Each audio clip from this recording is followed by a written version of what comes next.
but we have probably the foremost expert on the crypto scam that I know, Bitfinex, Yep. and he is literally, almost literally, in the federal witness protection program. He is probably knows more about uh, what's happened and what's really going on than anybody. And he has, in an unusual move, agreed to appear in public. And so, Bitfinex, if you are there, welcome. Where do you want to start? Are you going to hear me all right? We hear you fine. Okay. It might be a So little bit garbled, but yeah, well, I know there's good. I know it's. I really want to express how appreciative I am for everybody for you coming out because I know you've gone to great pains to. You've been a champion of truth and a great danger to yourself, and so this is fantastic. And so I don't know where you want to begin. I mean, you and I have talked quite a bit over the last year or two about Tether. More recently, we had all the FTX nonsense. As you and I were going back and forth the other day, it's kind of funny how the reporters, you have an industrial strength sized can of breadcrumbs, you put it out there for them to see, and they don't catch it. So I guess maybe a good place to start would be, what is it that people are just not getting about this whole thing that's just so obvious to you? it's hard to say. I think I can literally have like what started off with Tether, or actually really started off with Bitfinex. When I first started investigating, what the hell is going on with Bitcoin back in 2017, I noticed that the price patterns were trading the same way as Mt. Gox, and some other people recognized it, and they didn't have an explanation for it. And the whole genesis of the whole thing was in early 2017. Bitfinex, they lost their last bank account where they couldn't wire money out of the exchange. So I figured this out very early on because Bitfinex, they actually sued Wells Fargo trying to get the accounts reopened, which that was a completely bullshit lawsuit. They got thrown out. I didn't get thrown out. They actually they withdrew it, and they put out an interview with one of the executives of Bitfinex and Tether, which at this point in time, nobody realized that Bitfinex and Tether were actually related to each other. They're Sorry, Bitfinex. My bad. sorry. No, You can hear me? yeah, it's my bad. I hit the mute button by accident. Go ahead, Bitfinex. Sorry. Go ahead. So where was I? We were talking about Tether, I believe. Right. You're talking. Okay. So basically, at this point in time, in early 2017, this is basically you're on April 2017. Bitfinex and Tether, they're basically trying to hide the fact that they're run by the same people. They actually scrubbed their website the Tether website was scrubbed by for the About Us, or who's behind Tether, and they put out an announcement saying that, hey, yeah, Tether, we don't have a bank account, so we can't we can't issue any new tethers. And the day after that, they issued like 7 million tethers. So I raised a question saying, hey, how are you guys? Did you guys get a new bank account? And there's like dead silence. They won't answer the question. Where are you guys banking?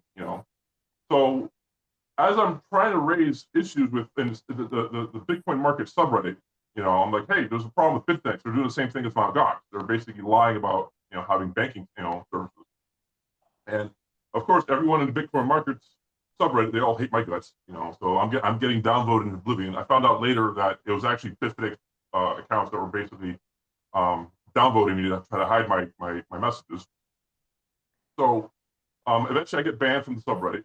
And I just, I figured out that, or Bitfinex figures out that I'm not going to stop. I'm going to keep fucking, pardon my French.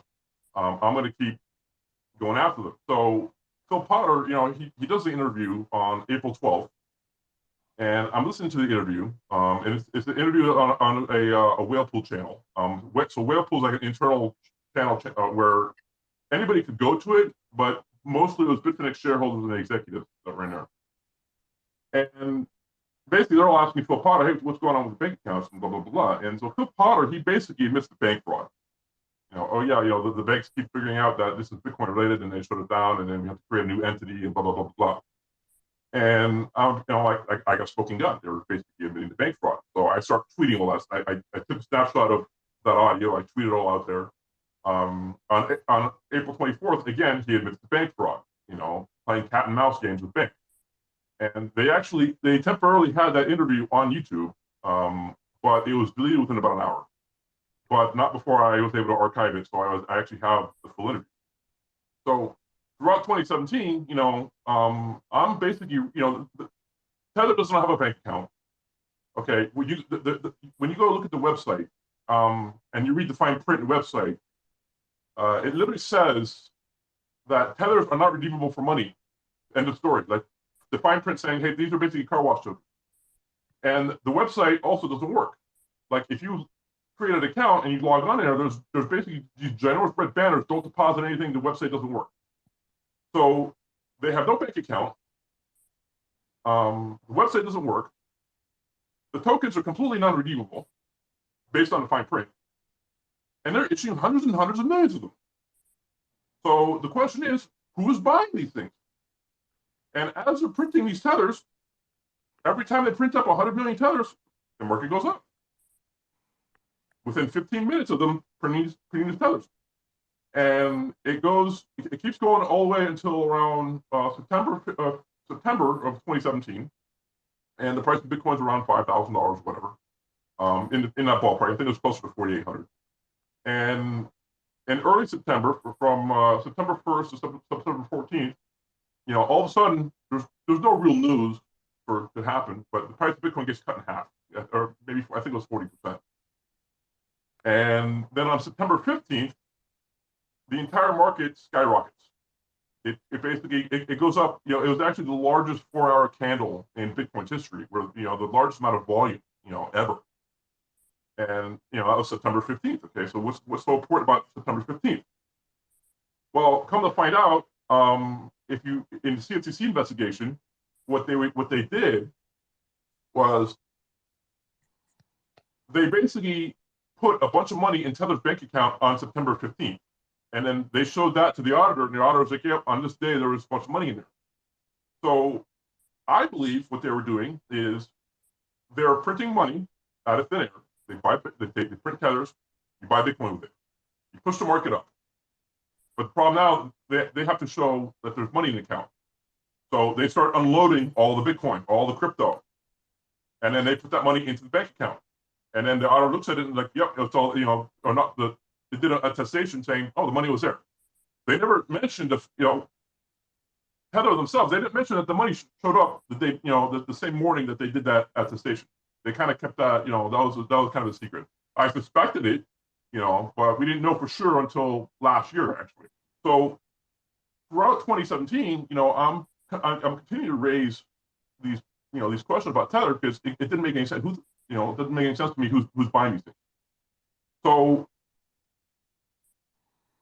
in November of 2017, one of their employees, his name was Drew Sampson, he posted on Reddit. But at this point, I'm banned from the subreddit, so I can't post in there. And he basically mentions that, well, what if Tether is being printed not from dollars coming into the system, but they're being, people are converting their cryptos into Tether. And that raises a question because, okay, well, Tether's not being bought with dollars, they're being bought with other crypto, shitcoins, basically. So immediately a bunch of people say, hey, but those tethers, when you print those tethers, they're being bought with dollars, right? And he never answered that question. And from what I understand, he was fired from Bitfinex basically immediately after that. And New York Times, they finally ran a story, Nathaniel Popper, it was fairly, it kind of highlighted some of the issues about the backing and the legal terms that they had. But it was, I guess it was a fair, assessment of, of what was going on. It wasn't as strong as I wanted to be, but it was a good start. It was finally, a reporter actually started paying attention to the story. And at that point, Bitfinex, they started getting, very, very, very angry with me. There's actually emails that the New York Attorney General made public showing how far they were going after to harass me and stalk me. And then Matt Leising at Bloomberg, he ran a story, I think it was December 1st or December 2nd of 2017, basically calling into question the $850 million at the time that Tether claimed that they had. December 6th of 2017, we found out that Bitfinex got subpoenaed by the CFTC. On December 7th, 2017, the Bitcoin market goes up 40%. So there's a pattern that every time something bad happens to Bitfinex Tether, the market skyrockets. And it kept skyrocketing until they actually opened up the so-called CFTC futures, which I think was December 17th or December 18th. And there was a lot of other shitcoins that also skyrocketed, including, in my opinion, one of the first shitcoins, which was Litecoin. And, it went from like $40 to $378. And Charlie Lee, which was a Coinbase employee, at the very high, he basically sells all his Litecoins, saying that, I'm going to start working on, Litecoin, which was complete bullshit. But that's beside the point. So finally, we learned in January of 2018 that somebody leaked out that they were subpoenaed by the CFTC. I learned about the subpoena on December 18th, 2017, through a very, very good source that apparently he had a connection to a Bitfinex shareholder. So basically, Bitfinex, they leaked out the fact that they got subpoenaed to all their shareholders and all their friends, and they figured that, hey, this is the end. This is going to be, they're going to get shut down. They're going to get blown up by the CFTC or whatever. So that's probably why they blew up the market, or why they pumped it, as one last big pump in 2017. But of course, nothing really happened, So in early 2018, I had to disappear for a little while because it's like it was just so much hate that I was getting. I was getting death threats. I was getting, so I was still watching everything. But I basically kind of disappeared for a little while. And there was two people that they kind of took it over a little bit. And they're still active today. They go by Bennett Tomlin and Piancey. And I started in Bitfinex. I just sent DMs to Kaz and Bennett and Grant Williams to come in. Hopefully they'll join us. Keep going. Okay. All right. So anyways, where I finally come back a little bit, and I wasn't like fully back, but I was kind of just, I started tweeting, was the John Griffin paper. Is Bitcoin really untethered? So that came out, I think it was June 15th of 2018. And he basically came to the conclusion that, Tether is manipulating the market. And I didn't know it at the time, but John Griffin, he works for a company and he owns a company called Integra FEC. And what I suspect happened was the CFTC subpoenaed Bitfinex and Tether, asking for all the transaction records for the issuance of Tether. I do not believe that Bitfinex responded to that subpoena with the transaction records. And for whatever reason, the CFTC chose not to sue them at the time, like the New York Attorney General did. So the CFTC chose the route, I think, and I could be wrong about this, of having an outside expert basically analyze the tethers on the blockchain to figure out if what they're doing makes any sense. And he came to the conclusion that it doesn't. Shortly after that, Tether, they started implementing a bunch of these, what they call, other blockchains where they could issue tethers on. And I think that was primarily as a way of facilitating trying to track of the tethers where they can do chain swaps. So they'll basically do a bunch of manipulation on one chain and then redeem them for on another chain. And basically, I think that was designed to try to confuse people from analyzing what they were doing. So I think it was in May of 2018 that Bloomberg, they did a report saying that there's a DOJ criminal probe into Tether manipulation of the Bitcoin market. Also in April of 2018, there was reports that a bank account that basically Bitfinex was instructing their customers to send money to was seized out of Poland. Bitfinex completely denied the seizure had anything to do with them. In fact, I had Phil Potter, he was asked about it. He's like, oh, that's ridiculous. I kind of found it interesting. He didn't deny it. He just said that's ridiculous. So I thought that was, amusing.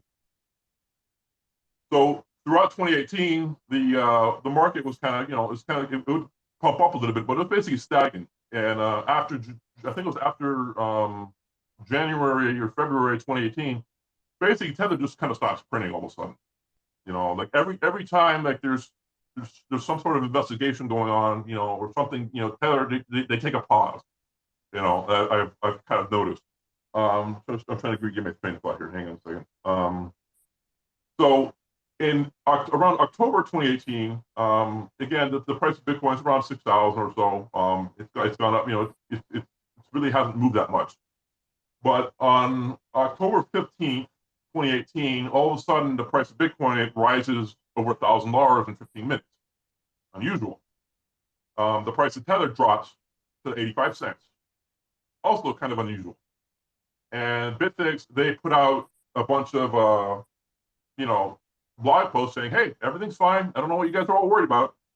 And we found out later that the chief financial officer of Bitfinex and Tether, he was basically freaking out because he couldn't even honor $5 million worth of withdrawals. And so effectively, they were covering up the fact that they didn't have any money. So I noticed, I think it was late October of 2018 through November of 2018, the price of Bitcoin is basically stuck at $6,000, $6,500. And I'm watching the so-called cold wallet for Bitfinex. Roughly $700 million worth of Bitcoins were taken out of the Bitfinex cold wallet. Again, which was very unusual. Usually you would not see that much withdrawals coming out of Bitfinex in 1 month. And immediately after that stopped, the price of Bitcoin got cut in half. It went from 6,000, 6,500 to 3,000, 3,500. And it stayed there. Didn't really move. All the way through from basically November of 2018 until April of 2019. It was between 3,500 and 4,000. It just stayed there. On April 1st, 2019, all of a sudden the bull market comes back, and we find out about 3 weeks later they get sued by the Attorney General for basically covering up the $850 million loss. When you would go through the New York Attorney General's documentation, you'll find some emails between the New York Attorney General and Bitfinex and Tether, late March of 2019, that essentially New York Attorney General was asking for, again, the transaction records for the Tether issues, and to prove that these are being backed and whatnot. And Bitfinex, they actually, I think they wanted to verbally respond to these requests, which the Attorney General was like, "Wait, what?" They want documents. And from what I gather is Bitfinex figured out that the New York Attorney General is not going to back down. They're going to get sued. And when the New York Attorney General sues them, it's going to become public that they had this $850 million hole and they didn't cover this up. So the tried and true method to distract everyone in crypto from all the bad news from Bitfinex is you just create a bull market. So April 1st, April Fool's, price of Bitcoin goes up $1,000, 15 minutes. I don't think it was quite 15 minutes, might have been a day, but it just suddenly goes up. There's no news, no event, no big announcements. Everyone in the community was like, what happened? Why did it go up? There was no short that got liquidated, supposedly. So the price goes up to about $6,000 before the New Attorney General finally drops the loss, or they announced the lawsuit. And Bitfinex is in full damage control mode, and this is late April 2018. Reginald Fowler was arrested, their money mule. All his stuff got seized. He was ironically, he was found with over $13,000 of counterfeit $100 bills in one of his offices, which is kind of funny. And Bitfinex, they very quickly put an announcement that they're going to basically do a token raise, which is basically they create their own shitcoin. And I found out later that they actually got bailed out by Block One to the tune of $500 million. So they're kind of allowed to continue. Now, FTX was created on May 8th, 2019. The Leo shitcoin was created on May 8th, 2019, which is interesting. I have heard from a couple contacts that the same shareholders that kind of control Bitfinex they funded the creation of FTX. And I think in April, May 2019, there was a real concern. Bitfinex, they had $850 million seized. Reginald Fowler got arrested. He was being prosecuted for bank fraud, and I think there was a real fear that Bitfinex might go under. Because again, this is Bitfinex's money. It's a rational person is going to be like, hey, maybe Bitfinex executives are going to be next. So I feel like the shareholders, as kind of as a hedge, they created FTX, and FTX kind of operates the same way as Bitfinex. It was a no KYC AML exchange, just like Bitfinex. They pretend to have KYC, but the reality is you can create unlimited accounts and do unlimited trading on all these accounts. So there's really, and you can do it from the United States. You didn't have to, you didn't even have to use a VPN actually in a lot of instances. What would actually happen on FTX if you use the VPN? It would temporarily disable you until you turn the VPN back on. So throughout the summer of 2019, during the New York Attorney General's investigation, they just create a whole new bull market. They start printing tethers. They start, the price goes from, I think, from like $6,000. I think it was like $12,000 or $13,000. I think it might have been as much as $14,000. But they just continue the same pump and dump that they've been doing for, at the time they were doing this for, I think from 2017 to 2019, so past 2 years. And it's wild to me that you have Tether that, okay, their own lawyer came out and admitted that, yeah, Tether's only 74% back. Well, why in the world is somebody buying Tethers when their lawyer goes out and says we only have 74% backing? But nonetheless, they keep printing Tethers. They create another bull market in 2020 and 2021, and they just keep creating endless amounts of shitcoins. Ponzi schemes. You have Sushi Swap. You have Uniswap. And again, as Sam Bankman would call it, it would just be a money box that people put money to, and it was all tethers. Jumping forward, to more recent events, no, I'll go back. I'll go to 2021. I start tweeting about FTX basically running a bunch of Ponzi schemes. Everybody ignores it. The media, the media is ignoring it. I figured out that the lawyers for FTX, or one of the lawyers, Dan Friedberg, he's a former colleague of Stuart Horgener, the lawyer for Bitfinex and Tether. So they're and they used to work for a company that was called Excapa, which was a software program behind Ultimate Bet, which allowed the big scandal there was they allowed the employees of Excapa and Ultimate Bet to cheat at online poker. And that website was actually shut down by the Department of Justice, but not for the cheating. Stuart Horgener and Dan Friedberg, they got off scot-free. They ripped off, I think around $50 million. It might be more than that, but the best one, they ripped off $50 million, and basically they all got away with it. I got to take a break. Hang on a second. Yeah, Bitfinex, yeah, do take a break. I can't tell you how grateful you are for you to be sharing your wisdom. Just so you know, you got a lot of smart compadres in the room. Kaz is here, Michael Green is here, Kokoda is here, Michael Cow is here. So a lot of the leading thinkers in this area are present. So you're really doing God's work by showing up here, and so thank you for that. So carry on, Bitfinex. Floor is yours. So, anyways, I start pulling out, the connection between Bankman and Tether. And interestingly, I also have a recording of, Bankman essentially admitted to bank fraud. So I'm like, okay, well, this is interesting. I have Phil Potter of Tether admitting bank fraud. I have Bankman admitting bank fraud. So I start tweeting stuff out. I'm like, hey, here's a recording of Bankman admitted bank fraud. And, I show this in the report. I've gotten multiple reporters, and I've had reporters ask me, hey, can you give me some questions to ask for Bankman? And I gave him, here, ask me a question. Why is he sending all this money to Tether? And for some reason, some of the reporters, they kind of go in that direction, but they don't go for the kill. They kind of beat around the bush.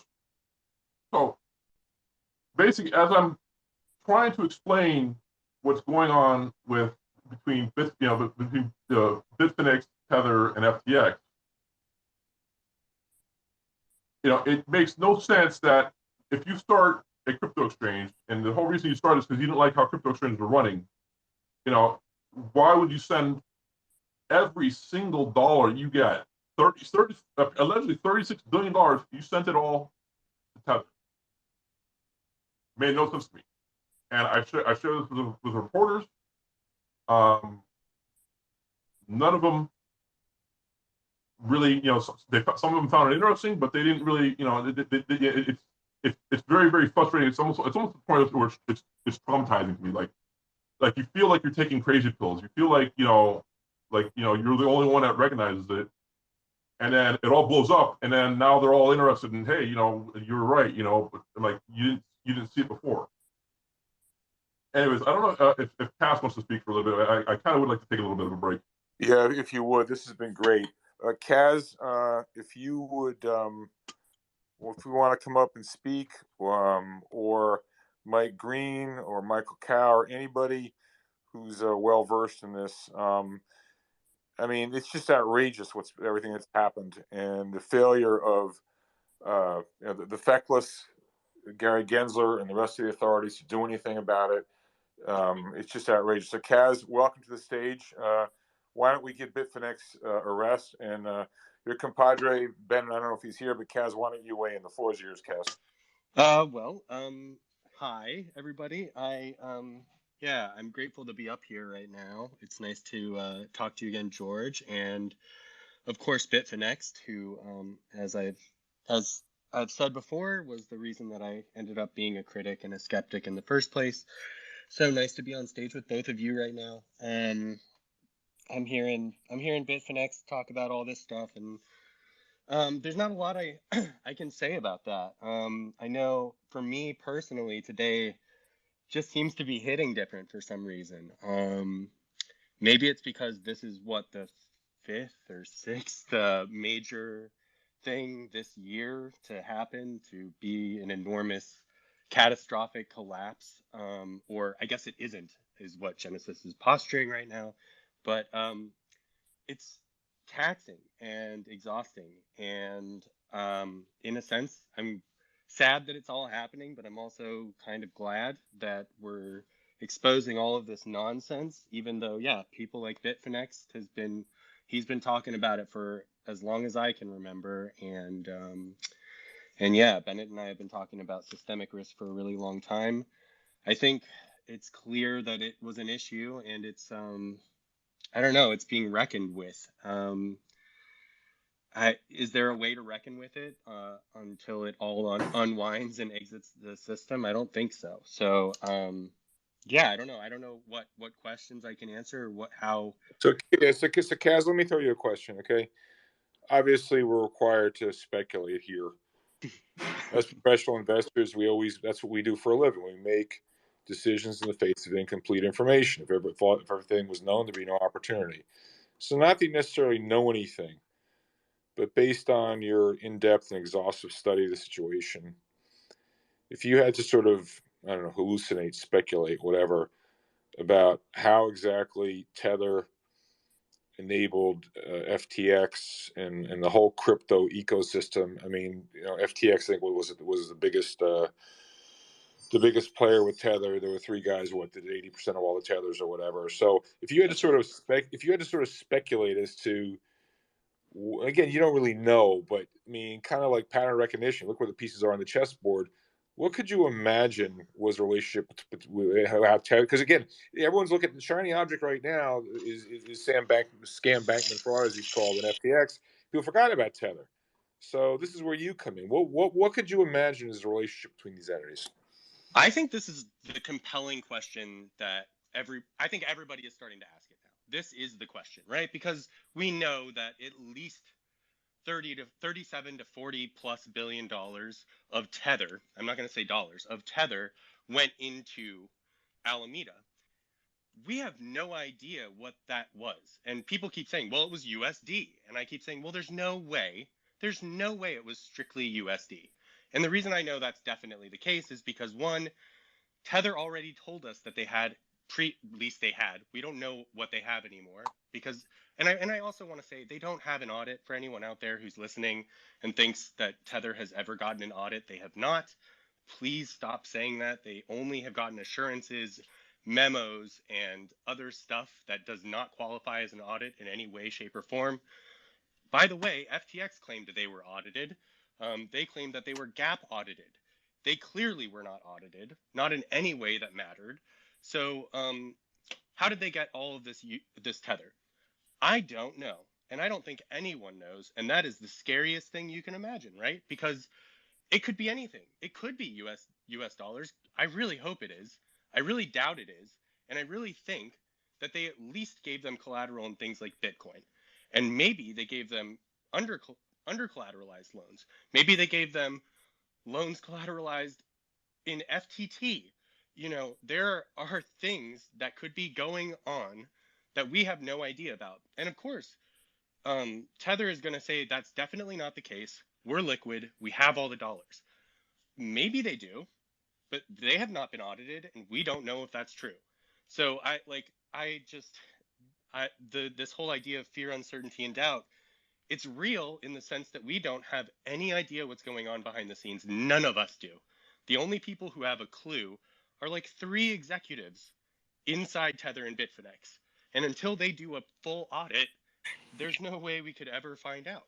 Yeah, Kaz, I'm reminded of the old line about, when things aren't obvious, they're not obvious for a reason. And given the opacity of the situation, and as we peel back the layers of the onion, we see just how much debt and garbage is at every step of the way. I'm prepared to believe that there's realistically there's no there. I think it's all smoke and mirrors. And listen, if any of us were running Tether or any of these entities, the easiest way to remove yourself from suspicion is to come clean. What's the matter, Stuart Hugner? Cat's got your tongue, huh? So the intellectual conclusion is it's rotten to the core. What would you say to that, Kaz? Well, no, I do want to bring up you're bringing this up, and I think this is actually a really good point, because I was going through old tweet threads, and there was one between Santiago Capital and SBF, and Santiago kept asking him, what are your correspondent banks? Like, what are your correspondent banks that you're using with Tether? How are you wiring them money? And he wouldn't answer. He wouldn't answer. He wouldn't answer. He wouldn't answer. And then Tether showed up. Stuart Hegner showed up, and he wouldn't answer. And nobody would answer, but they just kept being like, we understand you're asking these questions for all the right reasons, and trying to like give him a pat on the back without answering the question. And all I have to say about that, where it's like, you might not agree with the laws, you might not agree with the reasons that people are considered criminals, but please show me any other industry where they're like, oh, sorry, I can't share any of the correspondent banks that I'm using in the US. There was no reason for both of them to not respond to that question. And you're right. When you're shown these smoke and mirrors, these lies, the deception, which has gone on for years, and I will not deny that. That is absolutely 100% true. They have lied repeatedly. What do you all you can do is go off of past behavior. So what do I think they're doing? Of course I think they're lying. Of course I do. But like, I have no proof of that. And all of their statements and their assurances from BDO Italia, a quote top 12 worldwide auditor, I can't argue with that because it is what it is. I think they're lying. That means, F all. So it's like, yeah, I don't know. It's always been the $60 billion elephant in the room. So Alameda was and is a market manipulation firm. They engage in a lot of spoofing, a lot of wash trading, a lot of trade fraud. I personally believe what they were doing is they go to Tether and say, hey, listen, this guy is short on Bitcoin. If we can get 1 billion Tethers, we can liquidate this guy and we can make a bunch of money. So Tether would basically give them a bunch of Tethers, 1 billion Tethers, 500 million Tethers, however much they need. They take those Tethers, they inflate not just Bitcoin, but they inflate all these secondary crypto markets. Everyone sees those markets rise. They then dump the market when they rise. With real and they sell all their bullshit assets. They go to Coinbase, they go to Gemini, they go to all the other exchanges, and they get real money. They then remit that real money to Tether, and whatever's left, they take it as profit. And then Tether's able to say, hey, look, we have the money. The question is, what's the order of the transactions? And they do it very, very quickly.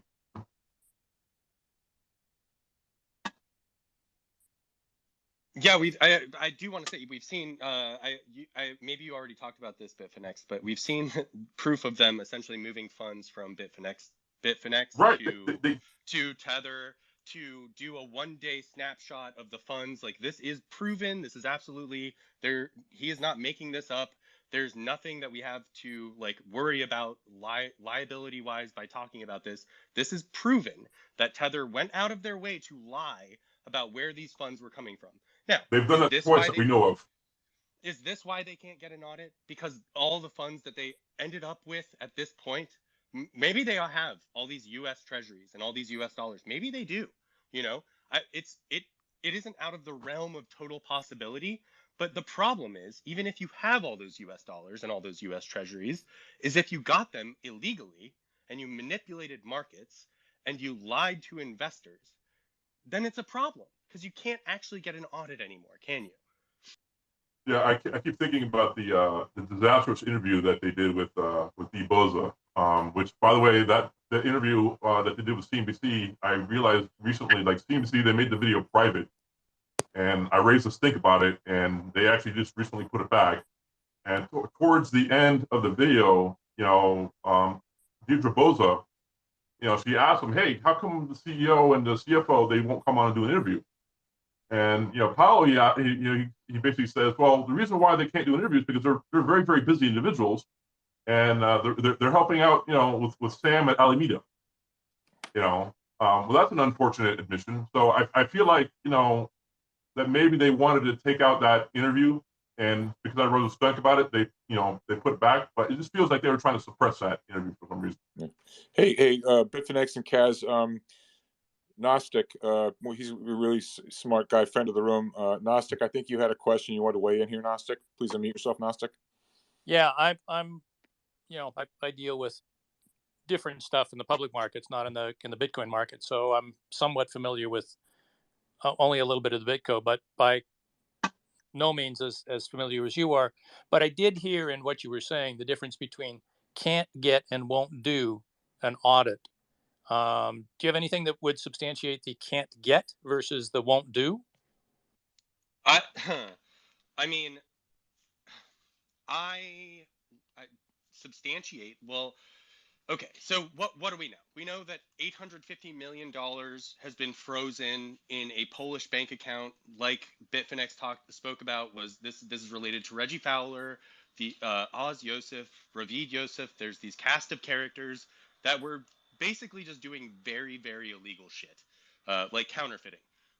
So there is that, which is a very minuscule portion of what Tether holds.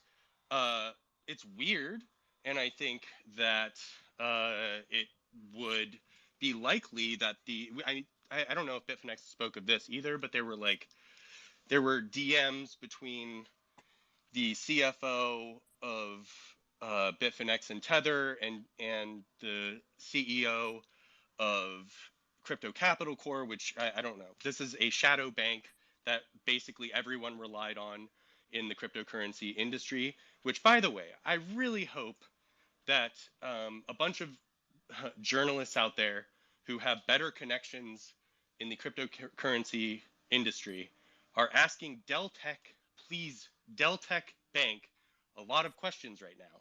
And I hope they're asking Silvergate Bank a lot of questions right now, because it turns out some of these banks might be up to some really weird stuff. And I don't know if that harms the ability to get an audit, like trying to get back to the beginning of this question here, but I don't know if this harms your ability to get an audit. But what they say here, I'm going to give Tether's argument, which is that there's no way they can get an audit. It is impossible for any cryptocurrency business to get an audit right now. So they're not alone. No cryptocurrency company could possibly get an audit. What we're asking for from them, which is what they promised, is impossible to give to us. Now, I don't know how realistic that is. The other excuse they've used is quite literally that people like Bitfinex'ed and myself and Bennett Tomlin have made it so that it's impossible for them to get an audit because we have spoken so loudly about their mischievous behavior. So I don't know. I don't know the reality of this. I'm not an auditor, but it stinks to me. One thing about the so-called auditing, Tether, they always complain that, oh, well, nobody wants to audit us, and like, oh yeah, the Bitfinex guy is the reason why they can't get an audit, which is complete horseshit. But they had an auditor in 2017. They had Friedman LLP, and Friedman LLP fired them as a customer. And Phil Potter actually did an interview where he tells everybody that, oh, well, we don't know why Friedman LLP fired us. They never told me that. And the truth is, Phil Potter was actually sent a letter explaining why they wouldn't do the audit. And I believe the reason why Friedman LLP sent a letter that it wouldn't do an audit was Tether didn't want to produce the required records to do an audit, because those records would have shown that the tethers are preceding the issuance of, or the tethers are being issued before they get any money. And at this point in 2017, Tether didn't even have a bank account. And if you read the CFTC's documents, Tether was actually using so-called anticipated wire transfers to back the tethers. And they're also backing with crypto as well, and various other complete garbage. They were holding money in other people's bank accounts, which they actually had. I think it was one thing they used the term friends of Bitfinex. So they had shareholders that would, in their own personal bank accounts, would hold money for Tether. They used an Excel spreadsheet to manage everything. So it's impossible to audit this, because even if you assume that all the money was there, there was no legal contract between where the money, between the entity that has that money and Tether. And in fact, I think even the New York Attorney General basically made it public that they basically had people send $850 million to a company that they had no legal contract with. And they actually, after that money got seized, they made like a token effort to try to get it back. They hired some bullshit lawyer, and it was all really just for show. They know that they can't get the money back because they never had a legal contract with Reservoir File or Crypto Capital. So again, who the fuck sends or instructs their customers to send $850 million to a payment processor that they have no contract with? Yeah, the whole crypto capital story is really curious. And if anyone ever wants to go back that far, I mean, it's such a long time ago at this point. We're talking 2018. Yeah. But it's really curious. And I do believe that's correct, that largely their work with these shadow bankers would make it almost impossible to get an audit. However, we're hearing Sam Bankman-Fried say that they're getting all these audits. We're seeing all these, Armanino LLP, BDO. We're seeing all these auditors coming in and saying, like, we'll audit your cryptocurrency companies. And I'm just wondering if they're auditing, if they know what they're doing at all. No, because they don't. Yeah, They're cheaters for crypto. I actually got a recent tweet on the auditor for FTX. I also have it on good authority that they also audit finance. So that should be fun. So, guys, for both of you, I mean, you're in the weeds. You've forgotten more about this than I'll ever know. I'm more of a traditional finance market structure guy. And Kaz, when we were together, with Bennett, Grant Williams doing those podcasts. Just the idea, you just stand back and you look at the size of the Tether increase in the market cap of Tether, and presumably and most assuredly, a very large part of that's just completely counterfeited, and that those Tether created out of thin air, just used to pump up the entire value of the crypto ecosystem. And I really love it. I get a lot of flack, not as much as you guys do, but when I'm in rooms, people say, "Well, you can't tell the difference. You're lumping Bitcoin together with crypto when they're different." It completely misses the point, and that is a market structure and how this, reckless wildcat banking, whatever, counterfeiting, has just pumped up the value of everything. Even if you say, okay, Bitcoin's more legitimate and blah blah blah. I mean, you create 100 billion of counterfeit out of thin air. I'm exaggerating. I can show you a bull market also. And so, putting the pieces together, Kaz, Bitfinex, how much do you buy into that view? And then again, the missing link perhaps here, what role has FTX played in this whole thing? I think that you're making a pretty interesting point, which is to say that while I tend to probably be more on the alignment of, I do see some value and niche use cases in cryptocurrency, um, market market structure is absolutely important for any market at all. And I go back, one of my favorite stories is about this guy named Mr. Copper in Japan, Yasuo Hamanaka, who cornered the entire copper market. And how did he do that? Well, he invented, all these copper contracts for copper that didn't exist from a mine that his company owned, that he would sell back to his company, that would then be sold. It was a loop. It was a loop of itself, and the price of copper went way up, crazy, crazy, crazy. And ultimately, what happened? Well, you can't just corner a market. The entire market collapsed. Of course, there's the famous the Silver Brothers, but there's it doesn't matter how real the asset is. Any asset can absolutely be manipulated, and it's a great point, George, and it's not Yeah, something I've considered very much. yeah, and it's like, imagine, I'll reduce it to simple terms that we all can relate to. Imagine we all own homes, reasonable neighborhood, some suburb, some city, and let's say the houses are going for $800,000 a piece. I'm just making up an example. And let's say out of the blue, out of left field, a whole bunch of hot foreign money comes in. It's Russian oligarchs, it's hot Chinese money, and they just start buying up everything.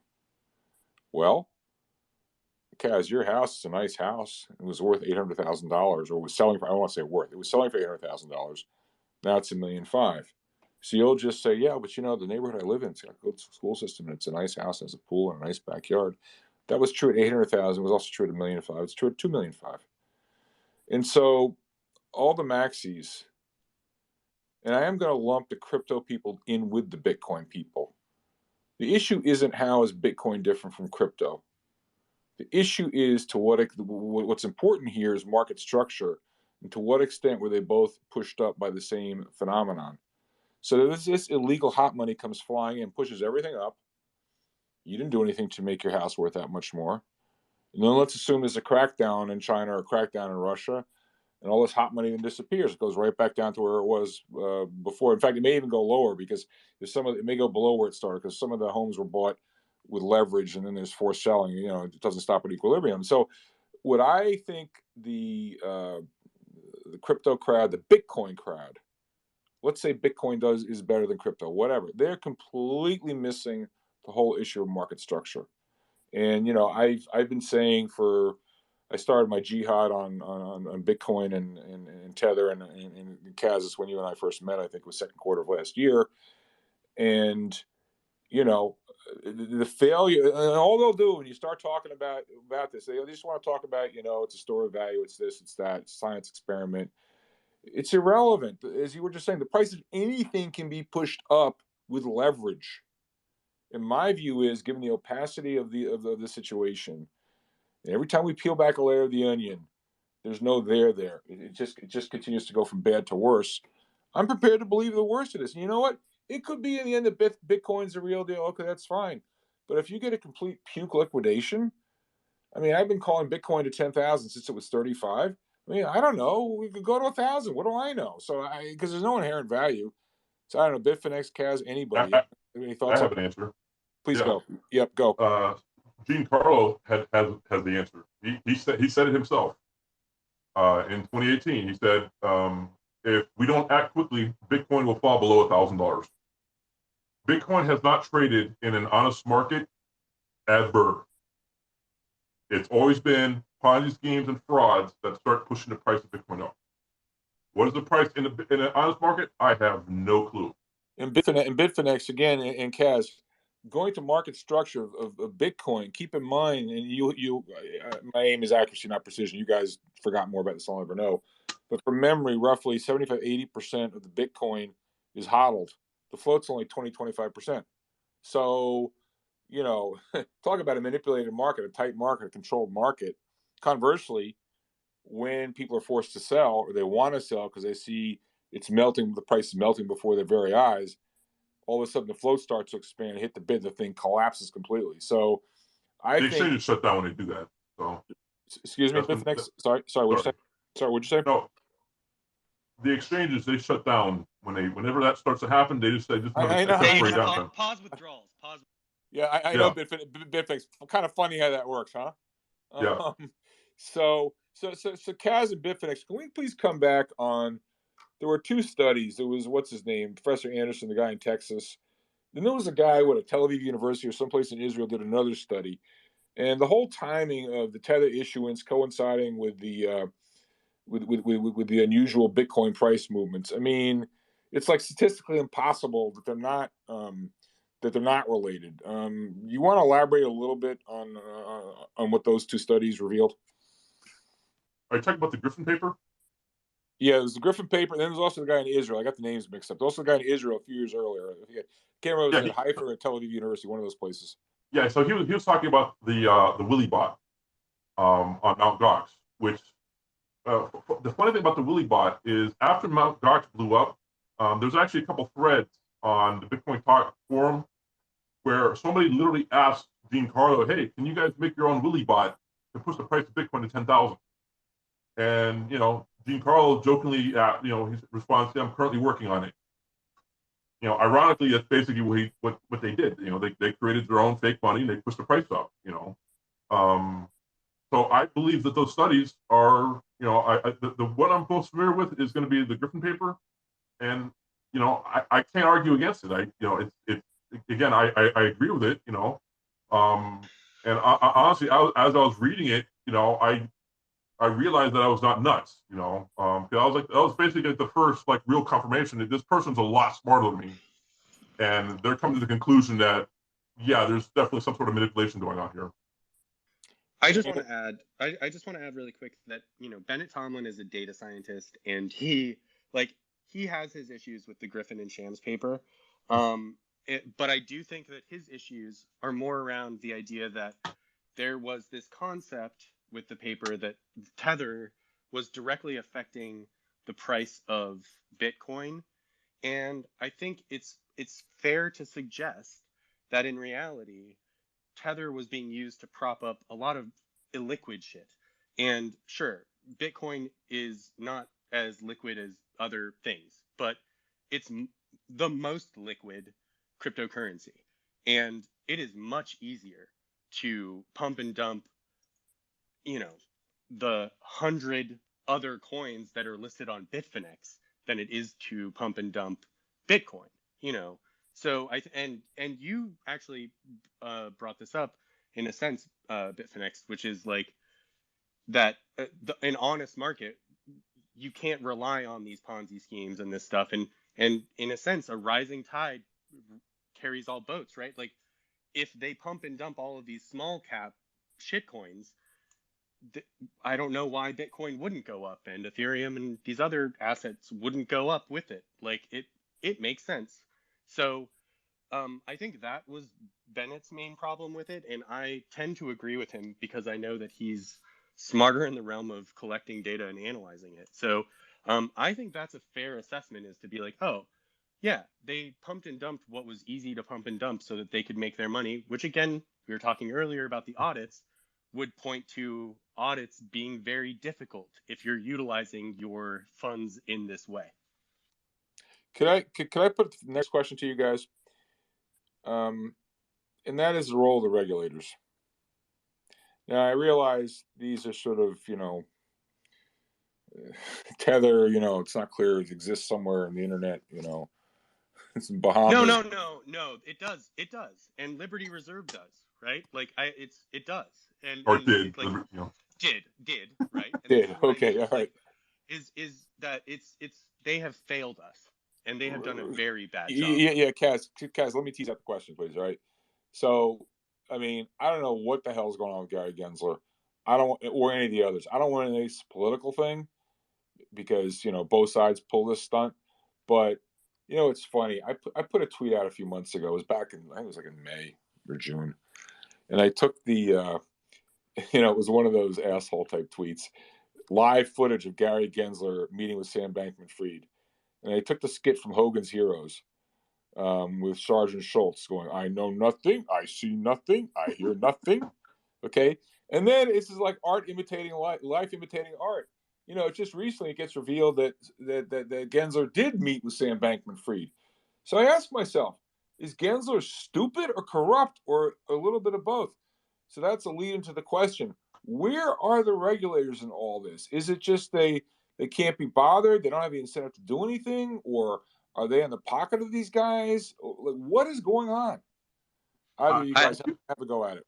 I feel they're being flooded by bullshit, and then it's like it's almost like, again, the same thing with the SEC and Bernie Madoff. They didn't even look at his freaking account, the DTC account. They closed the case without even looking at it. It's like they only show up. It's like a fire department that, once the entire neighborhood burns down, the fire department shows up, and they try to figure out why the house, why everything burned down, but they never, when it starts blowing up, they don't show up until after it blows up. That's right.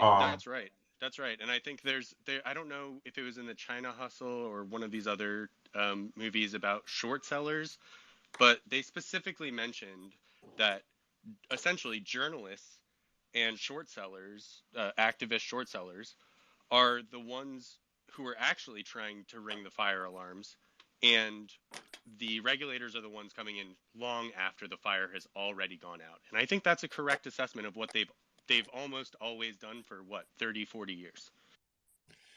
I'd like to turn to my good friend Michael Green, who is very well versed in these subjects as well.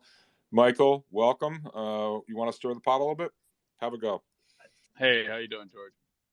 Actually, I was going to hit on exactly the topic that you just brought up, which is this dynamic of regulators. And the time that I was spending in Washington speaking to people around on these topics, the interesting dynamic was that there was basically a internal fight of who would get to regulate, right? So was it going to be the CFTC? Was it going to be the SEC? The big complaint was that Gary Gensler was overstepping his bounds, with the IRS having already declared it as property, therefore falling under commodities, et cetera. So, the challenge is largely that regulators are faced with two separate components. One is that they don't want to be the people responsible for shutting down the next great growth industry. And they really, as others pointed out, are being bamboozled in a variety of ways.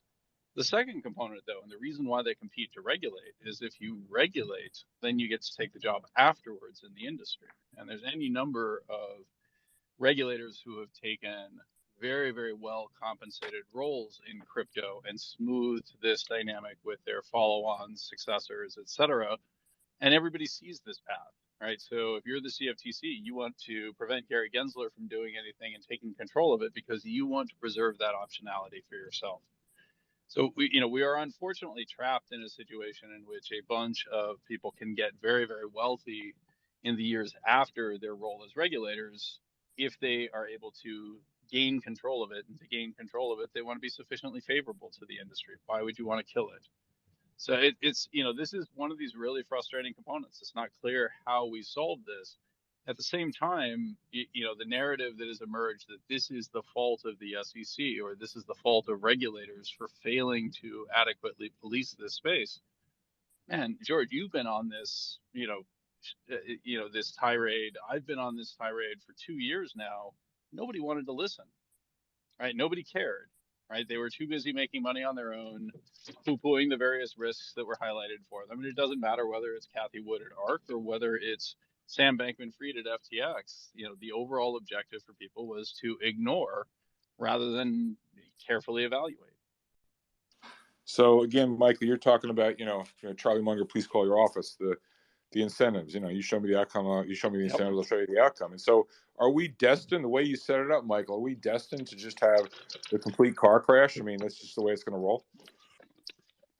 Listen, I think that we are headed towards the complete car crash. This to me is kind of the moment where you're trapped with everybody convinced that the next big fraud is something like GBTC, et cetera, that obviously they don't have the Bitcoin in there. Man, that's not the scary part. The scary part is if they do. Imagine you have a trust that now has somewhere in the neighborhood of 5% of all outstanding Bitcoin that's forced to liquidate. How the hell does the market absorb that in this market? Michael, it's funny. I'm getting flashbacks to my experience in the Japanese stock market in the 1980s. And as a fundamental analyst, you could do all the work you wanted. You could look at, price to book and PEs and growth rates and all that kind of stuff. But in a liquidity-driven market, such as Japan was, whereas we know because of the cross holdings, the flow to the Japanese market was maybe about, 30, 35%. There was a direct correlation. You can imagine this, Michael. A direct correlation between price performance. Price performance was inversely correlated to float. So the more illiquid a stock was, the more it went up. And in Japan, where you had these zaibatsu, these group holdings, Sumitomo Bank owns Sumitomo Rubber, owns Sumitomo Chemical, owns Sumitomo Insurance. And so you've got, just as an example, you've got one of the Sumitomo companies with 70% of its float, 70% of its holdings being held, or not really for sale because they're closely held. The incremental dollar flowing into that stock has a much more leveraged impact than one where the float was 100%. And it was extraordinary. There were a couple of railway stocks in particular, I recall. When you remember the good old days, Michael, when the Emperor's Palace was worth more than the whole state of California. And I was a young buck. I actually drank the Kool-Aid for a while. I was bullish, believe it or not. And people would make up these fanciful stories about how valuable these railway companies were, because just think of all the real estate, alongside the tracks. Cebu Railway was foremost in this regard. I think Cebu Railway had a float of like 6% or something like that. So what goes up the most comes down the most. So I learned that lesson from there. And when I look at the structure, again, market structure of all these crypto scams, including Bitcoin, to me it's the same thing. And I just feel, people say I get angry, get hot, whatever. It's like I feel like Don Quixote, tilting against windmills. I mean, I've seen this movie before, and I feel badly because, Michael, you tell me, but look at me. Yeah, okay, Bitcoin even now, it's gone up 1,000,000%, whatever, in the last 5 years. I don't know how many tens or hundreds of billions the public has lost. It's just outrageous. So there has to be a better way. Michael, what is the better way? Well, unfortunately, what you're describing is the same realization that everyone who has traded markets for an extended period of time goes through, and is exactly what sits at the core of the arguments that I make around passive, right? Which is, it's not a value story, it's not a market cap story, it's a flow story. And so if you're trying to pile stuff into markets in which people are unwilling to sell, i.e. insiders or closely held shares, or unwilling to sell because of the algorithm under which they're managed, as a Vanguard is, for example, as long as it experiences inflows, you'll see these types of dynamics. What you and I recognize, having spent a lot of time in financial markets, is that something like Bitcoin can go up and get tons of quote unquote market value because of that illiquidity and relatively modest flows coming from the institutional space. They were never that crazy, right? When you talk about an asset class that grew to $3 to $4 trillion in total size, at various points in time, that can be created with a fantastically small sum of money, right? It's exactly as you're describing with the Japanese railways having 5% of their float out. We stumbled across the same thing tied to the Chinese stock market in 2015, where it went up 500% over the course of a couple of months. And the driver turned out to be stocks that never actually changed hands. They never traded, right? All that was happening is that they'd get marked to limit up every single day because the demand was not able to be satisfied by the existing supply. And so the price would get marked higher, the market cap would move up, that would create additional buying power, et cetera, right? So like we've all lived through this. This is the message that we tried to share. And because in part, we also try to temper that with the story around value that says, these companies are supposed to generate cash flow and we should be able to do an analysis that says how much they're worth. That, as Warren Buffett says, is true in the long run, but in the short run, it's all about these flows. And, I don't know that there's an alternative. I genuinely don't know that there's an alternative. I do hope that we stop taking for granted the functioning of markets and the very important allocation of capital, right? And that we stop sitting here treating this as basically a casino for gambling in which none of it actually matters, because it does matter. We're talking about the allocation of resources in our society, and those are finite. And there have to be limits that are ultimately put on who can participate, under what structure can they participate. Can they print money out of thin air? Can they access, totally inappropriate levels of leverage? Should they be able to trade options on every security that expires every single day? Like, there's just sometimes you have to say, just because I can do something doesn't mean I should. And unfortunately, I think that's a big chunk of the story that we have in today's financial markets. Very well put, Michael. I'm just afraid that it's going to require, a complete car crash to foment some change. That unfortunately is kind of where I come out. Yeah. So. Kaz, you want to say something? Well, I actually was gonna ask you guys a question, but I think you both just answered my question, because we got to have Jim Chanos on our podcast, and he I basically asked him if you can educate people.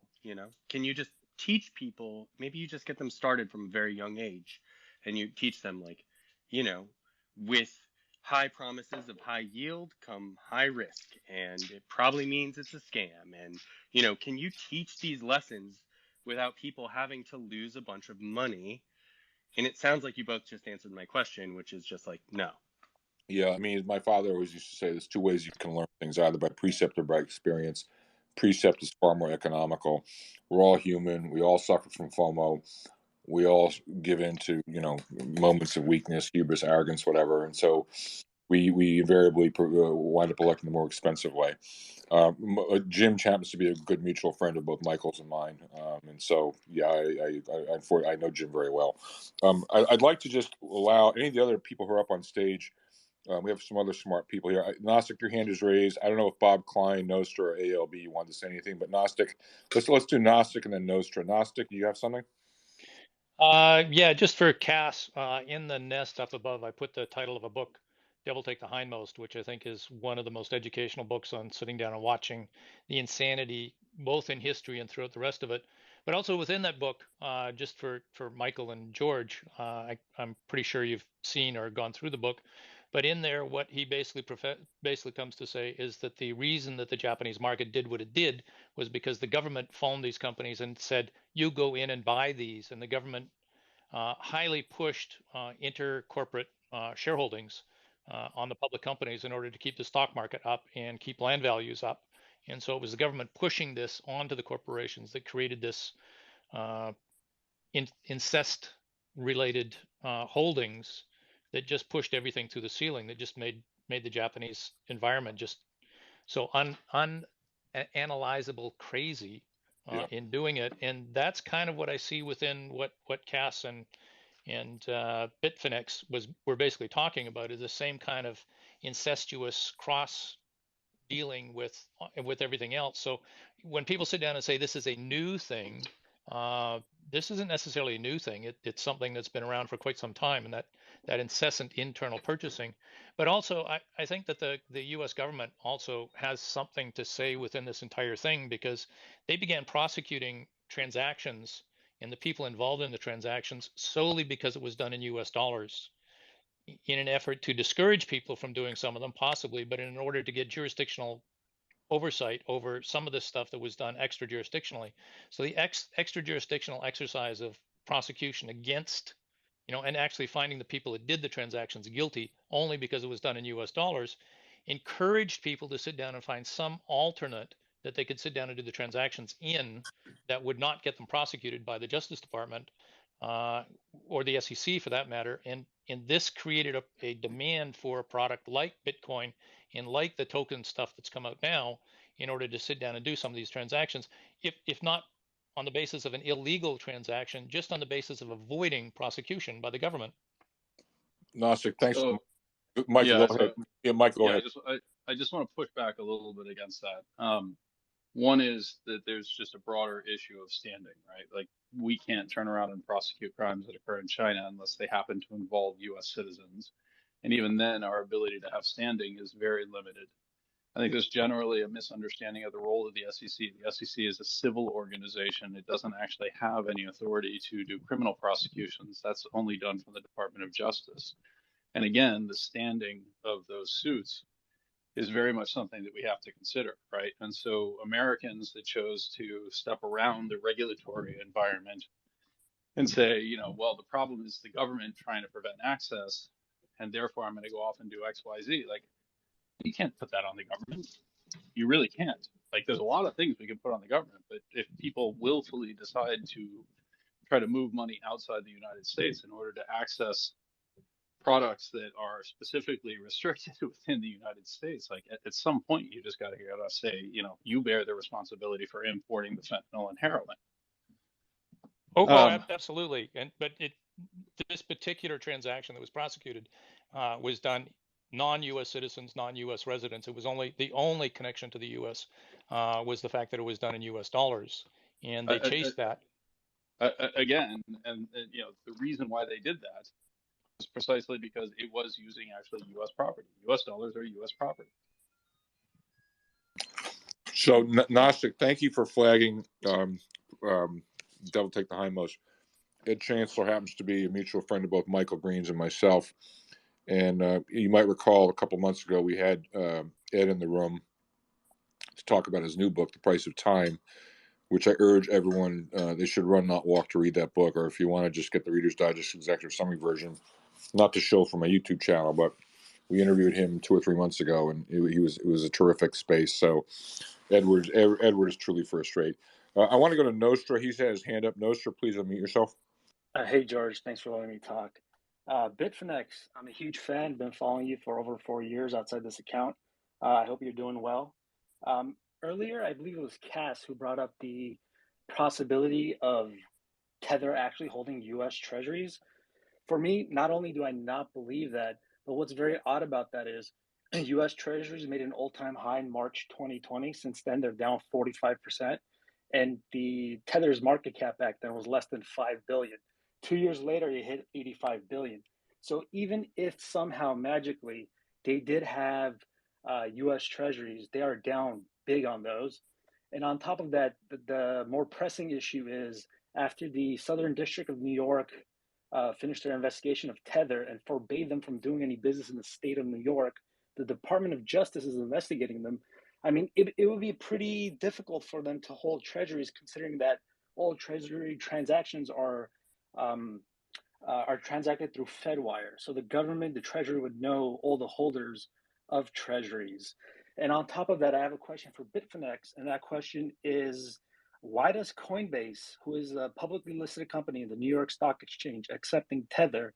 And does that raise suspicion of USDC token, even though Goldman Sachs backs Circle, which issues USDC, and they use Silvergate Capital for issuance and redemptions of the USDC token? Thank you. So Coinbase only listed Tether after they got their stock listed on the stock market. Literally, I think it was like a couple days afterwards.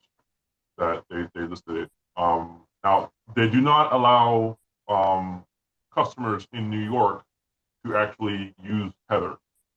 So if you have your profile set to where you live in New York, you can't use it. Now, I don't know how strongly they enforce that, because in theory you could just change your address to New Jersey and then you can use Tether in New York. But I know for a fact that Bitfinex was continuing to do business in New York.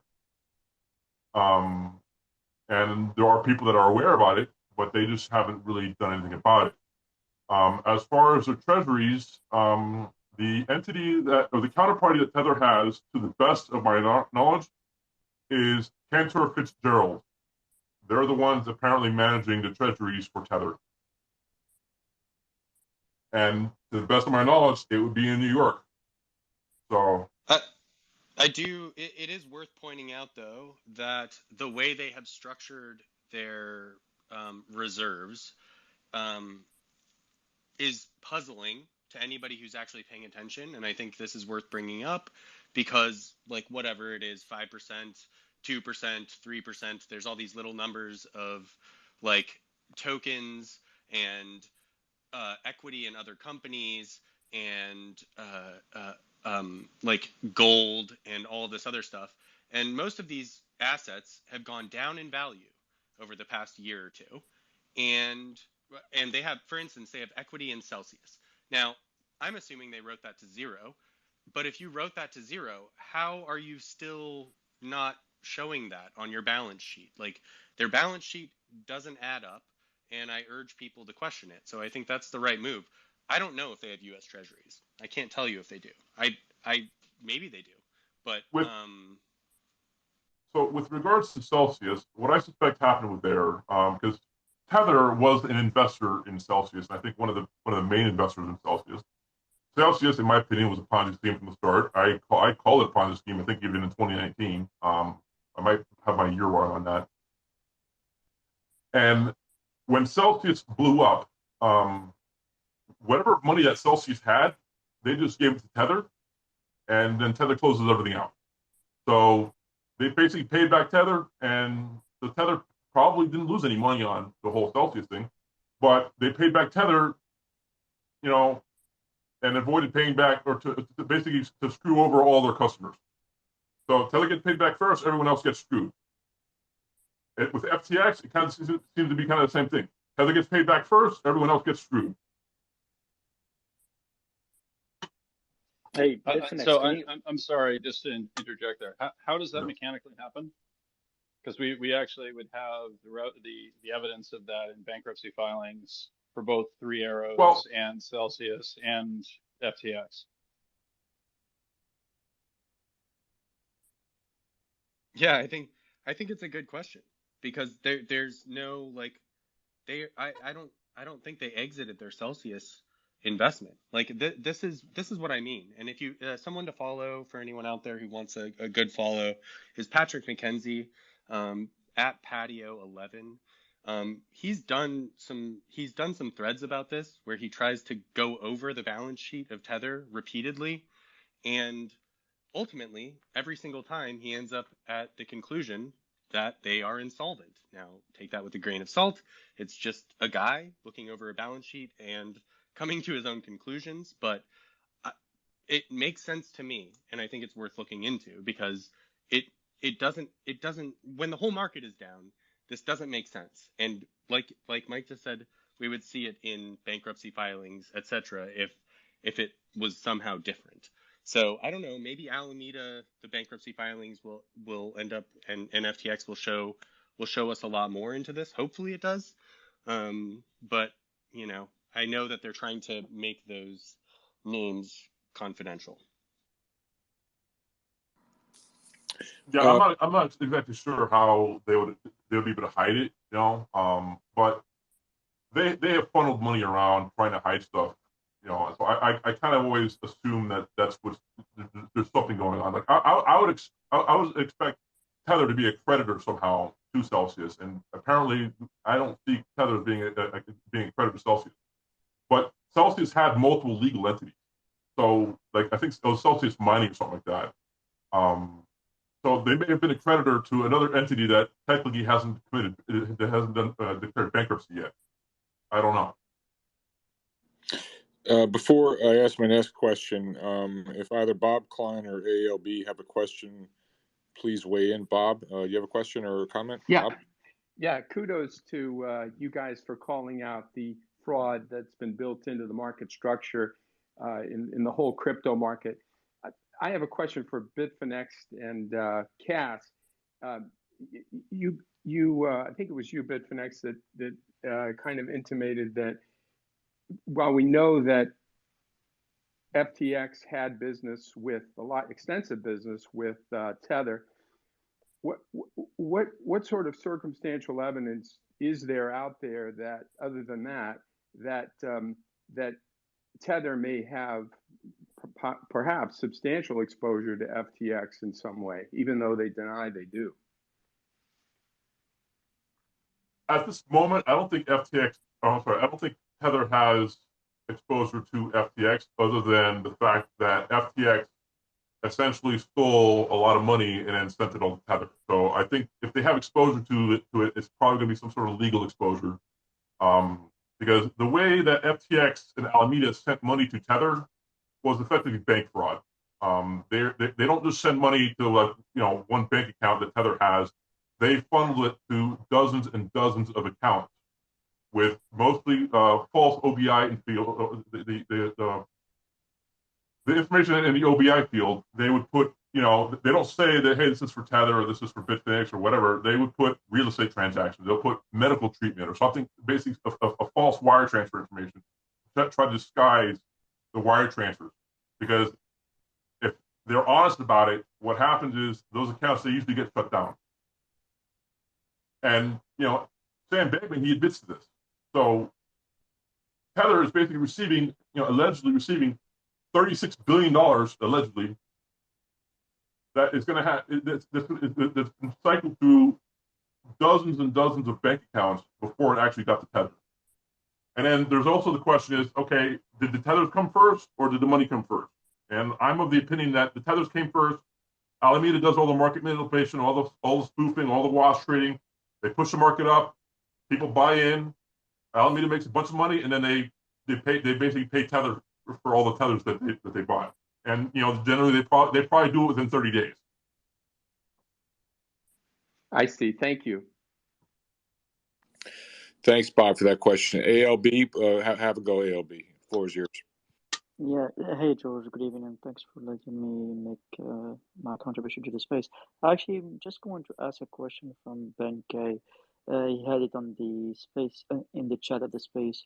He's asking how come that Tether has gone from being such a big player in the commercial paper space to becoming a big player in the treasury space, while at the same time avoiding all the slippage and the slaughter that took place in the bond market this year. I don't know if you have any comments about that. Yeah. They got this guy that's got a time machine, and they know the future, and they got perfect trading history. They're magical. That's the only explanation. So I really think this is something that people, it seems like a joke almost, but it is real that these guys somehow magically traded their commercial paper that was not this was not top tier commercial paper. It was we have no idea what the hell was going on there. It was Chinese commercial paper, not Evergrande. We know at least some of it was Chinese because they wouldn't say that it was Chinese. They wouldn't deny it. So we know at least some of this was Chinese. Sorry, I think I hit the mute button by accident. Can you guys? Sorry, yeah. While the Chinese economy was in free fall, they somehow magically got all of their commercial paper sold. They've sold all of this beautiful commercial paper that they had, and they've sold it for no slippage at all into U.S. Treasuries, where they're making very little yield, as people are mentioning here, and it is mind-boggling. It is absolutely mind-boggling, and I don't have an answer for you, and that is it. That's the question everyone needs to be asking right now, is what the hell is going on with Tether's balance sheet? Can someone actually show us Tether's balance sheet? I don't want a description of their balance sheet as described by Tether.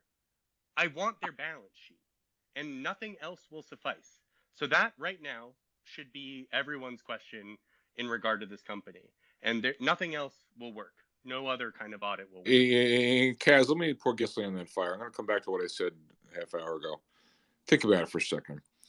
If you were accused of all sorts of dastardly things, you're embezzling money from your employer, you have a drug habit, you have an affair with your secretary, et cetera, et cetera, et cetera. All right.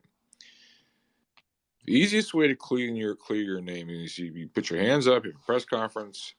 I'll take a lie detector test. You can interview all my colleagues, hear all my bank statements, ask me anything you want. I'm going to be totally transparent. Curiously, though, Tether and all the others here, they do exactly the opposite. So the ineluctable conclusion from all that is they're guilty dead to rights. Can I prove it? No. But I go back on what I said earlier. When things are not obvious, they're not obvious for a reason. What would your pushback be to that, Kaz?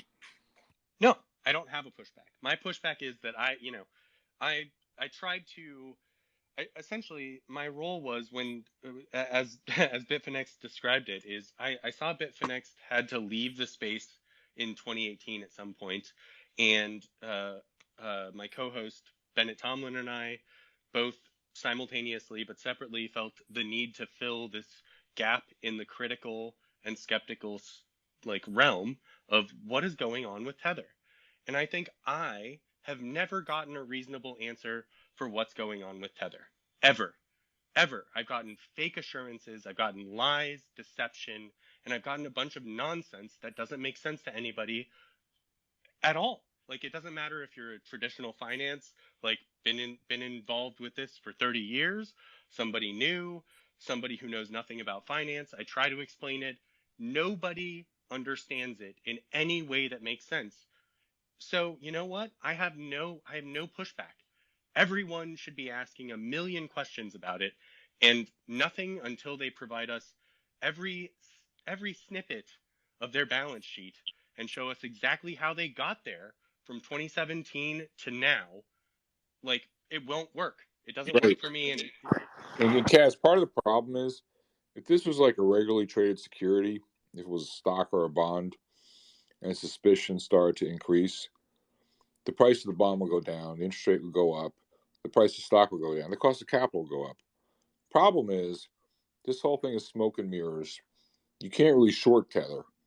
And so, price is not it's not like a normal functioning market. And which leads me to the other question. Again, we all agree that regulators have incentives to do nothing until the car crash occurs. But I'll ask you, Kaz, Bitfinex, Mike Green, whoever. Forget about what the regulators are going to do. Do you think the regulators understand what's actually going on? I mean, I kind of think, maybe not in the US, but certainly in China, they're no fools. They must know damn well what's going on. Do you have, and you may say, well, George, it doesn't really matter. They're not going to do anything. Do you think, any of you, whoever wants to answer this question, do you think the regulators actually know the true score of what's happening? The U.S. regulators, I don't think they're fully aware of what's going on. The Chinese regulators, I have no clue. And I would almost flip it more in the opposite direction. The Chinese regulators are almost certainly more corrupt and less competent than U.S. regulators. And U.S. regulators, I would be very hard pressed to believe they know what's going on. I think that's right. I agree with Mike. Just having spent a little bit of time in China, I think it's easy to bribe people. I think it's easy to get government officials to, let you mine Bitcoin or whatever. And in America, those kind of deals, while clearly possible, are not nearly as often the case versus just sheer incompetence. It's amazing. Think about this room. Everyone, look around you. Just look around you. Look at the people in this room. Not just people on stage, but people off stage. We're just a bunch of ordinary folk trying to figure this out. And I just have to say, this is probably and I want to thank you, Bitfinex, for doing this and in turn, drawing Kaz and Mike Green and others out. I have to think this is probably the most important conversation, the most consequential discussion of the year regarding all this. We're just a bunch of guys on a stupid Twitter app trying to figure this thing out. It just blows me away. Where's the press? Where are the regulators? Like, what the hell? Like, I'm going to put this to you, Mike Green. To me, the commentary, what this says about our markets, the gamification of this whole thing, you rightly pointed out the misallocation of resources. I mean, what has the world come to, Michael? This is complete insanity. I think we've got a better handle in this room than any other collection of thinkers ever on this subject. Like, why is that, Michael? It's complete insanity. Well, so first, I guess I would kind of push back on your observation that like if it was a normal stock, it would behave in a certain defined way, right? Because we've literally spent the last 2.5 years, 3 years arguing just how crazy some of the behavior we see in normal stock markets is. Forget moving over to the crypto space, right? Whether it's GameStop or Tesla or AMC, et cetera.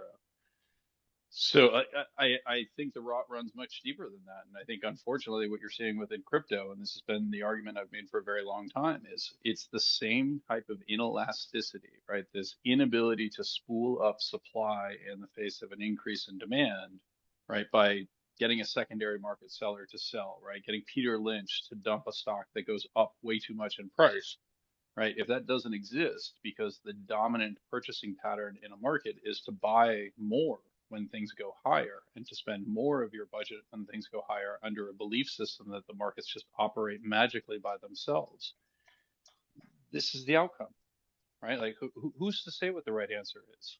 Amazon was completely crazy in 1999, as was CD Now. But nobody remembers CD Now. Everybody remembers Amazon and points to it and says, who are you to say that this isn't the same thing as Amazon? Right? We forget the mists of time obscure the money that was wasted on CD Now or Internet Capital Group or CMGI or any of those things, right? We just remember the stuff that's worked and we're able to point to that and say, who are you to decide? And the answer is, you know what? I'm nobody except I happen to have some capital that I'm willing to put to risk. And if you take that capital away from thoughtful people, you're going to end up with unthoughtful markets. And unfortunately, I think that's where we are. Very well said, Michael. And I'm afraid you're right. It's just in the public. Look, we all know in this room, a lot of professionals in here, we know how hard the markets are. And the public has served up a daily dosage of Jim Cramer, CNBC. It just really saddens me. Forget about whether you're making money or losing money. The whole system is just so screwed up. Any rate. Okay, so Kaz, Bitfinex, Michael, any other thoughts? I mean, we've got a few other folks here who want to speak, but we may be time to end the room. We've been going on for 3 hours right now. Any other closing comments or thoughts? Because it's been an unbelievable room. Yeah, I got to sign up for now. Getting late. Nostra, did you want to speak? You got a follow up, Nostra? Yeah, I just wanted to draw the connection of Tether to Bernie Madoff. Bernie Madoff also had trades that nobody could replicate, nobody could backtest, nobody could validate. And what Cass said earlier about Tether, who seems to be the greatest trader of all time, to me, that corollary seems to be accurate. And maybe later on in the future, we'll find out that Tether never actually made any of these trades in commercial paper or U.S. Treasuries. And I also like to add, which is very bizarre, I'm sure it's just a coincidence, that Coinbase made an all-time high on the same day Bernie Madoff died. That is hilarious. Yeah, I did find it funny. So. And by the way, Mike Green, you probably have the updated numbers, but I think our good mutual friend Jim Chanos was tweeting out the other day that the Coinbase debentures, the Coinbase bonds were yielding 13% or something like that. And I have to say, I heard a very good pitch recently on Coinbase, and it wouldn't surprise me if Coinbase just completely goes to zero. So I don't know, Michael, any thoughts on Coinbase? Well, I think unfortunately the way I would describe that is first I think they're at 13.8 now, but which implies pricing somewhere in the 50-cent range. The irony is that that's actually a terrible bond, right? Because what is your collateral? If Coinbase goes bankrupt, there's no recoveries there. So bizarrely, you're almost better off in the equity than you are in the debt. If you think that they can survive for a little while, you think that they can pay out the cash, like you might have recoveries. But I have a very hard time seeing, that turning into a meaningfully profitable business under the current structure. So I think a lot of this stuff is zeros, right? This is, so much of what we're seeing here is identical to frauds that we've seen in the past. And that is always the risk, right? Because we've done this long enough. We've seen what we think is everything under the sun. And there are legitimate new businesses that come out, right? There is the Amazon that emerges that does online selling that no one has done before. There is the Microsoft. There is the Apple with the iPhone and the iPod, et cetera. And so, many of us are overly skeptical for very obvious reasons, and we miss those opportunities. And that's a legitimate criticism that people can level against individuals like ourselves. But what we are seeing by and large across the industry is the same phenomenon that we've seen over and over again. An industry that is capable of creating its own leverage, creating its own funds. The initial dynamic of that is everything goes up because collateral values rise. As collateral values rise, you're able to borrow more money, which in turn causes prices to rise even further. And eventually the system exhausts itself and it starts working in reverse. It happens whether it's Mercury Finance or WorldCom paying with their own stock or appreciated debt. It doesn't really matter, right? It's the same story over. It can be, Landesbank in Germany or the Icelandic banks that are doing the same thing in the U.S. housing crisis, right? It really doesn't matter. It's always the same story that as you put leverage into a system, prices rise, collaterals increase, borrowing can be supported on the back of that increase in collateral, which causes prices to rise until it breaks. And now we're clearly in the break part. The question to me is, have we actually exacerbated all the evils that people in crypto complained about, right? We are absolutely accelerating CBDCs at this point. We are not giving them the thoughtful treatment in terms of what do we actually want from them. We just know we don't want crypto anymore, right? So I think we've missed opportunities. I think that we're going to make very poor choices as a result of much of what's going on. And the critics of regulation and the fans of crypto will get some of that part right. And they'll be able to, go through the rest of their lives, saying, see, I told you so. The whole system was terrible in the first place, and we had a better solution that we just didn't succeed at. I'm sitting here watching Nick Carter, who I've debated, go on and on Twitter right now, talking about, isn't it fantastic that people are making, doubting Tether again, right? Like, Don't even get me his started on Nick. argument is they've got $70 billion of treasury bills now, and they're clipping 3%, right? It's like Klaus, what's his name from Die Hard, right? How did he get them? How did how did this magical transaction occur? And Michael, don't get me started on Nick Carter, because you have these thought leaders in the Bitcoin community, the crypto community, who instead of stepping back and considering the existential threat presented by all the leverage and the opacity, they're going on about this protocol and that protocol and yada yada yada, completely missing the forest for the trees. And so to be fair to them, though, George, I mean, like, in all seriousness, Nick was a junior analyst at Fidelity, right? In the same way you were a junior analyst at Michael, that's exactly the problem. He's deified. He's boosted up to being a thought leader. It's like, are you kidding me? 100% agree. Yeah, I mean, Michael, it's no different from, and I'm sorry, this is not a sexist comment. It would equally apply to any 28-year-old male.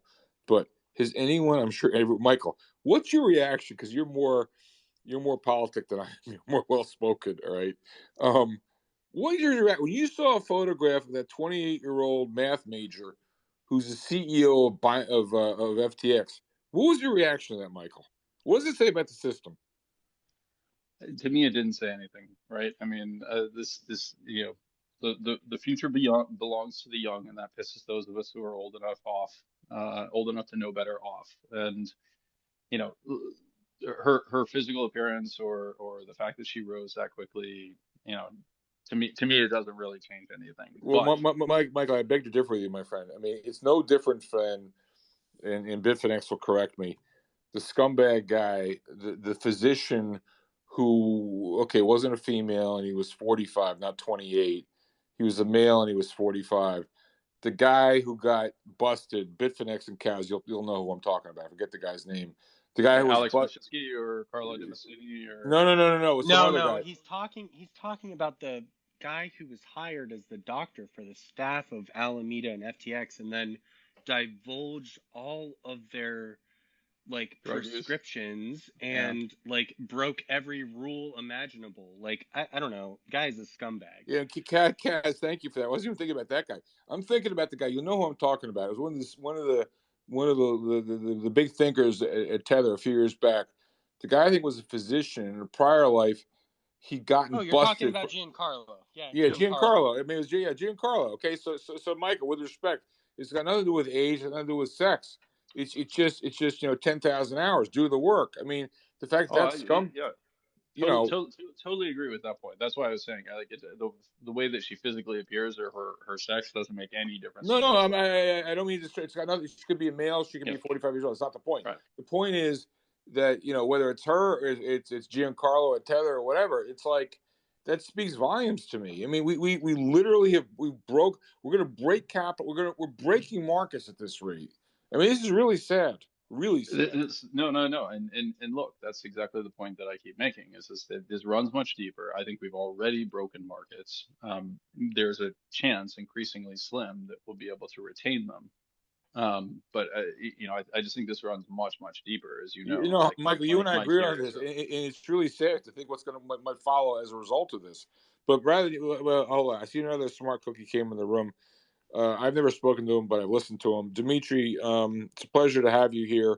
If you'd like to weigh in, I don't know, you just showed up, so you missed the last few hours. But if you have any comments, thoughts, reactions about what's been going on with all this mess, this is probably the most consequential room on crypto this year, period, between Bitfinex and Kaz and Michael Green. This has been an all-star lineup. So, Dimitri, you have any thoughts, comments, reactions? Hey, George. Yeah, thanks for having me on. Yeah, this is a question, I guess, for you and Michael, and then anyone else who wants to weigh in. And you're right. I basically missed the entire room. And that kind of speaks to what I was going to get at, the question I have. Because so I come from a place of trying to understand a lot of different complex subjects, not just finance. I'm not really a journalist, I'm a podcaster, and I try to operate with the greatest amount of journalistic integrity that I can, just from that place of not having, this is not like some profession, but I try to do my best. And I struggle so much, even in this particular area, finance, markets, etc. After all the shows I've done, all those people I've spoken to, all the years that I've thought through some of these problems, I struggle to even cover a basic thing like Tether. It's a good example, actually. It's so timely because Tether is something that's come on my radar years and years ago, right? And it's not that it didn't look like a complete shady criminal god knows what operation. I listened to the same conversations that you guys did, that episode that the CTO and Stewart did on what Bitcoin did podcast. Ridiculous. I mean, it was painful to listen to. And yet, because I try to I guess my point is, it's what's become, I think, increasingly difficult. This is the long-winded way of asking it, because you guys brought up Japan, you brought up your experience in the past. I think it's become even harder to educate the public and to do a good job in the media, because the institutions have broken down, and increasingly you have all these people with Substacks and podcasts. And while, sure, that creates great competitive pressures that get people like me to work even harder and try to do an even better job, you lose so much of the economies of scale that come with having people in house, having organizations. And one of my deep concerns, truly, is that we are all collectively, both through social media, in the way that we're incentivized to one up one another, et cetera, and also through media institutions, et cetera, we're failing to actually educate people. And people seem to be, in my opinion, even less informed. And so it becomes even more difficult to inform or alert people about, frauds, because everyone's kind of out there pumping their book. And I don't just mean that financially, I just mean people have their paid subscriptions or their sponsors or whatever, and they're less committed to actually getting to the facts. And everyone's coming into the situation with their biases, and it's just really hard to filter. And so, I guess that's a long-winded observation. I'm curious if it resonates with you guys, and I'm curious if you feel that way, that like the information landscape has become more polluted, and the public is less informed, and it's harder to inform people. Like when you guys speak with journalists or whatever, I mean, like, are people just exhausted with all the things they have to cover, with all the X's and O's? You know what I mean? Like, I'm just curious what you guys think about that. There's actually a lot of media that is funded by Bitfinex. Now you mentioned what Bitcoin did, and that's Peter McCormick. Bitfinex, I can't understand you for some reason. It's Yeah, Bitfinex, we can hardly hear you. I don't know what the problem is right now. Yeah, so, Dimitri, one thing I would just say, and Michael Green, I'd like you to weigh in on this. I'm glad it wasn't me. You sounded underwater, Bitfinex. Yeah. So usually it's a bad Wi-Fi connection. Yeah. Bitfinex, see if you can come back. Michael, I want to throw something out there. I invite your response. Part of the whole problem too is the disintermediation that's occurred in markets. It's not just about crypto, but when you have like an intermediary. So like someone puts some money in an index fund. To Michael's point about meeting. Did we lose everybody? I can't tell if I'm even being Michael, can you hear me? Michael Green, can you hear me? I think you need to come. I think you need to leave. Hey, Michael, can you hear George? I can't hear George. I'm going to leave and come back in. Yeah, Michael, leave. Leave and come back. So part of the problem, Dimitri, let me try to. I'm not sure I'm going to answer your question, but I'm going to riff on this anyway. Part of the problem I see is the disintermediation that's occurred. That is to say, Mike Green's big on the misallocation of resources from passive investing and index funds. I totally agree with that point. And the problem is when someone's investing in an index fund, do they really understand that 7% of they put $100 in? Do they really understand that $7 is going to go to Apple and $2 is going to go to Tesla? No, it's just this ETF. It's this thing, and there's no real price discovery. And I think as it relates to crypto, there's all this narrative. I mean, people don't do the work. And I actually think, and this plays into a real pet peeve of mine. When I hear the term democratization of finance, I urge people to run, not walk, as fast as possible away from that. All right? This is a hard business. You know this, Dimitri, okay? The pros, if they're honest, will admit it to you. We live in unprecedented times. This is a hard business, okay? I rack my brains every day trying to figure out what's going on. I'm filled with doubt. And for some retail investor to just, waltz in, a la David Portnoy circa 2020, and he's schooling Warren Buffett. He's picking tickers, dice out of a bag. Are you kidding me? And so this is all a function of the most irresponsible monetary policy in the history of mankind, where we totally did away with price discovery. And now what's happening with the cost of capital going up, price discovery starting to reemerge, and there's going to be a tremendous amount of paper wealth destruction in the process. But I want to come back to this point of disintermediation, the fact that the end buyer is not really meeting the end seller. There's someone in the middle, and price discovery gets removed from that. And I think it results in a tremendous misallocation of resources. Michael Green, over to you. Well, unfortunately, I think that's right. And, most people that are in this space will have heard something about Hyman Minsky. And, Minsky is largely responsible for the framework that we think about in terms of markets becoming fragile or economies becoming fragile and then ultimately crashing. And, his famous phrase is stability begets instability, right? That if we have a system in which the system is largely predicated on let's just keep it going, let's keep it safe, let's not let anyone lose money, you eventually end up under conditions under which people have naturally exploited that to take on too much leverage and to do all sorts of ridiculous things. That's kind of where we are, right? Is, you know, the dynamics of the industry of our economy at this point have become predicated on people having access, in particular corporations, having access to low-cost funding. And we've not yet had the realization of what that loss of funding means. I think crypto is just kind of the opening salvo in that framework, because it is a system that is inherently negative cash flow, right? This has been one of the arguments and complaints that those of us who have been critics of the space for a long time highlight, that every single day that goes by, you know, somewhere around 20 million bucks needs to flow into the crypto space in order to just keep the lights on with the mining. That's an inherently negative cash flow business that offers no legitimate reward to those who participate in it. And so as capital becomes increasingly scarce, this becomes one of the first industries to suffer. But it's far from alone, right? You can look at any number of Silicon Valley startups that were told massively expand, you know, try to buy market share with venture capital dollars, et cetera. Same thing you heard in Japan in 1989, right? We compete for long-term market share, not for profitability, et cetera. Right, so you hear this story over and over and over again, and the Minsky framework is really straightforward. At different levels of interest rates, businesses are capable of servicing their debt in different ways, right? So a hedged business is one that can carry debt and is capable of servicing that debt. But if I raise interest rates to 100%, no business can service its interest rates.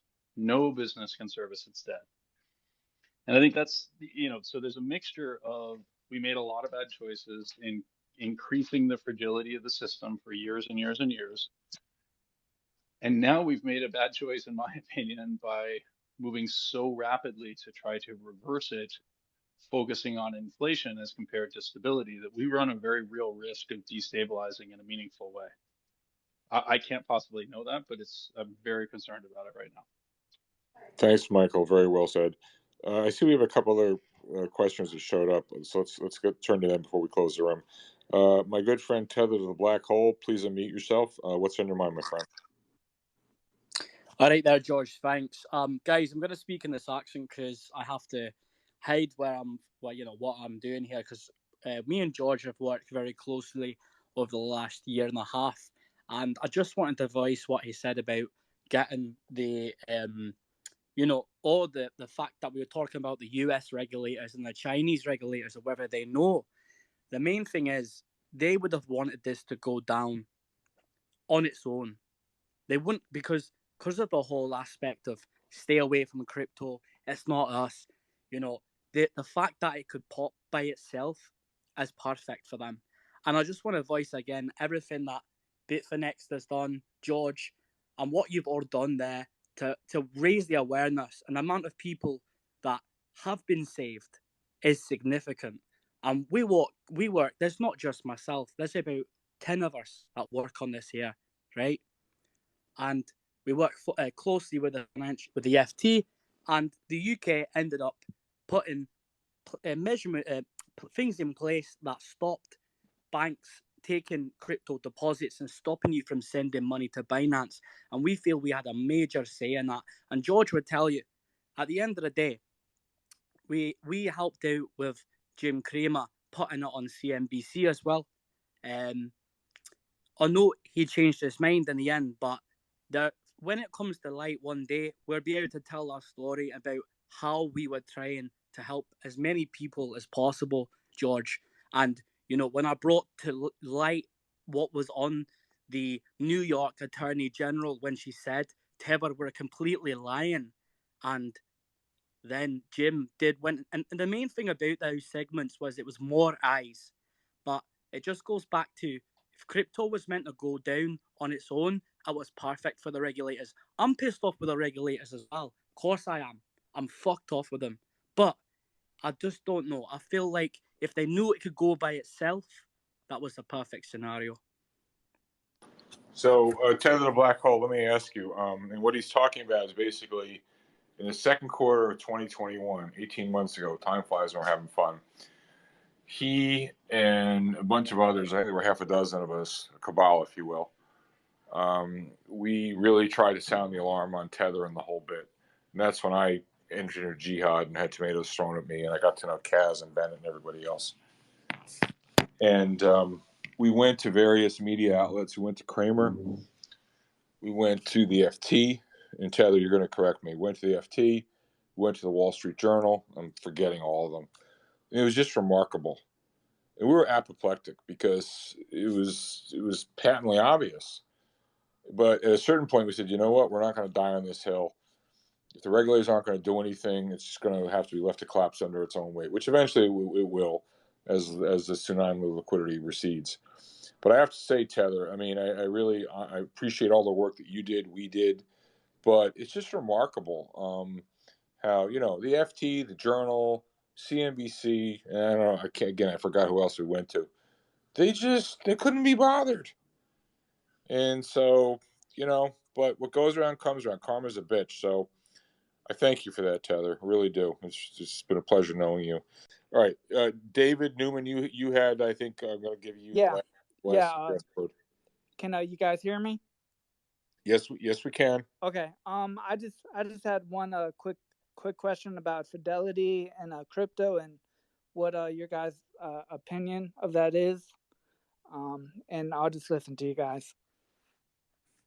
Well, it's interesting. I mean, Fidelity wants to be a big leader in crypto, but they, like other legacy financial institutions, have been somewhat constrained by the regulations in place regarding crypto. I was just talking before about money market funds, and we need to have some clarification. We need to have some clarity on regulation, and so I suspect Fidelity will be a leader in crypto, just as they were in money market funds. But we need to have the regulations sorted out. So stay tuned. All right, so AELB or Gnostic. I'm going to turn to either of you guys if you have anything you want to say before we close the room. This has been going on for 3.5 hours. It's much longer than I thought it would.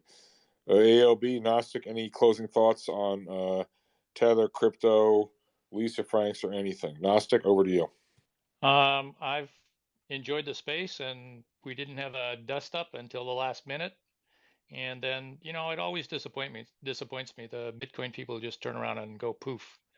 And it's like, I've been in so many spaces and try and follow them. I just end up keeping my mouth shut because they go poof or I get poofed, one or the Yeah, other. And it's hard.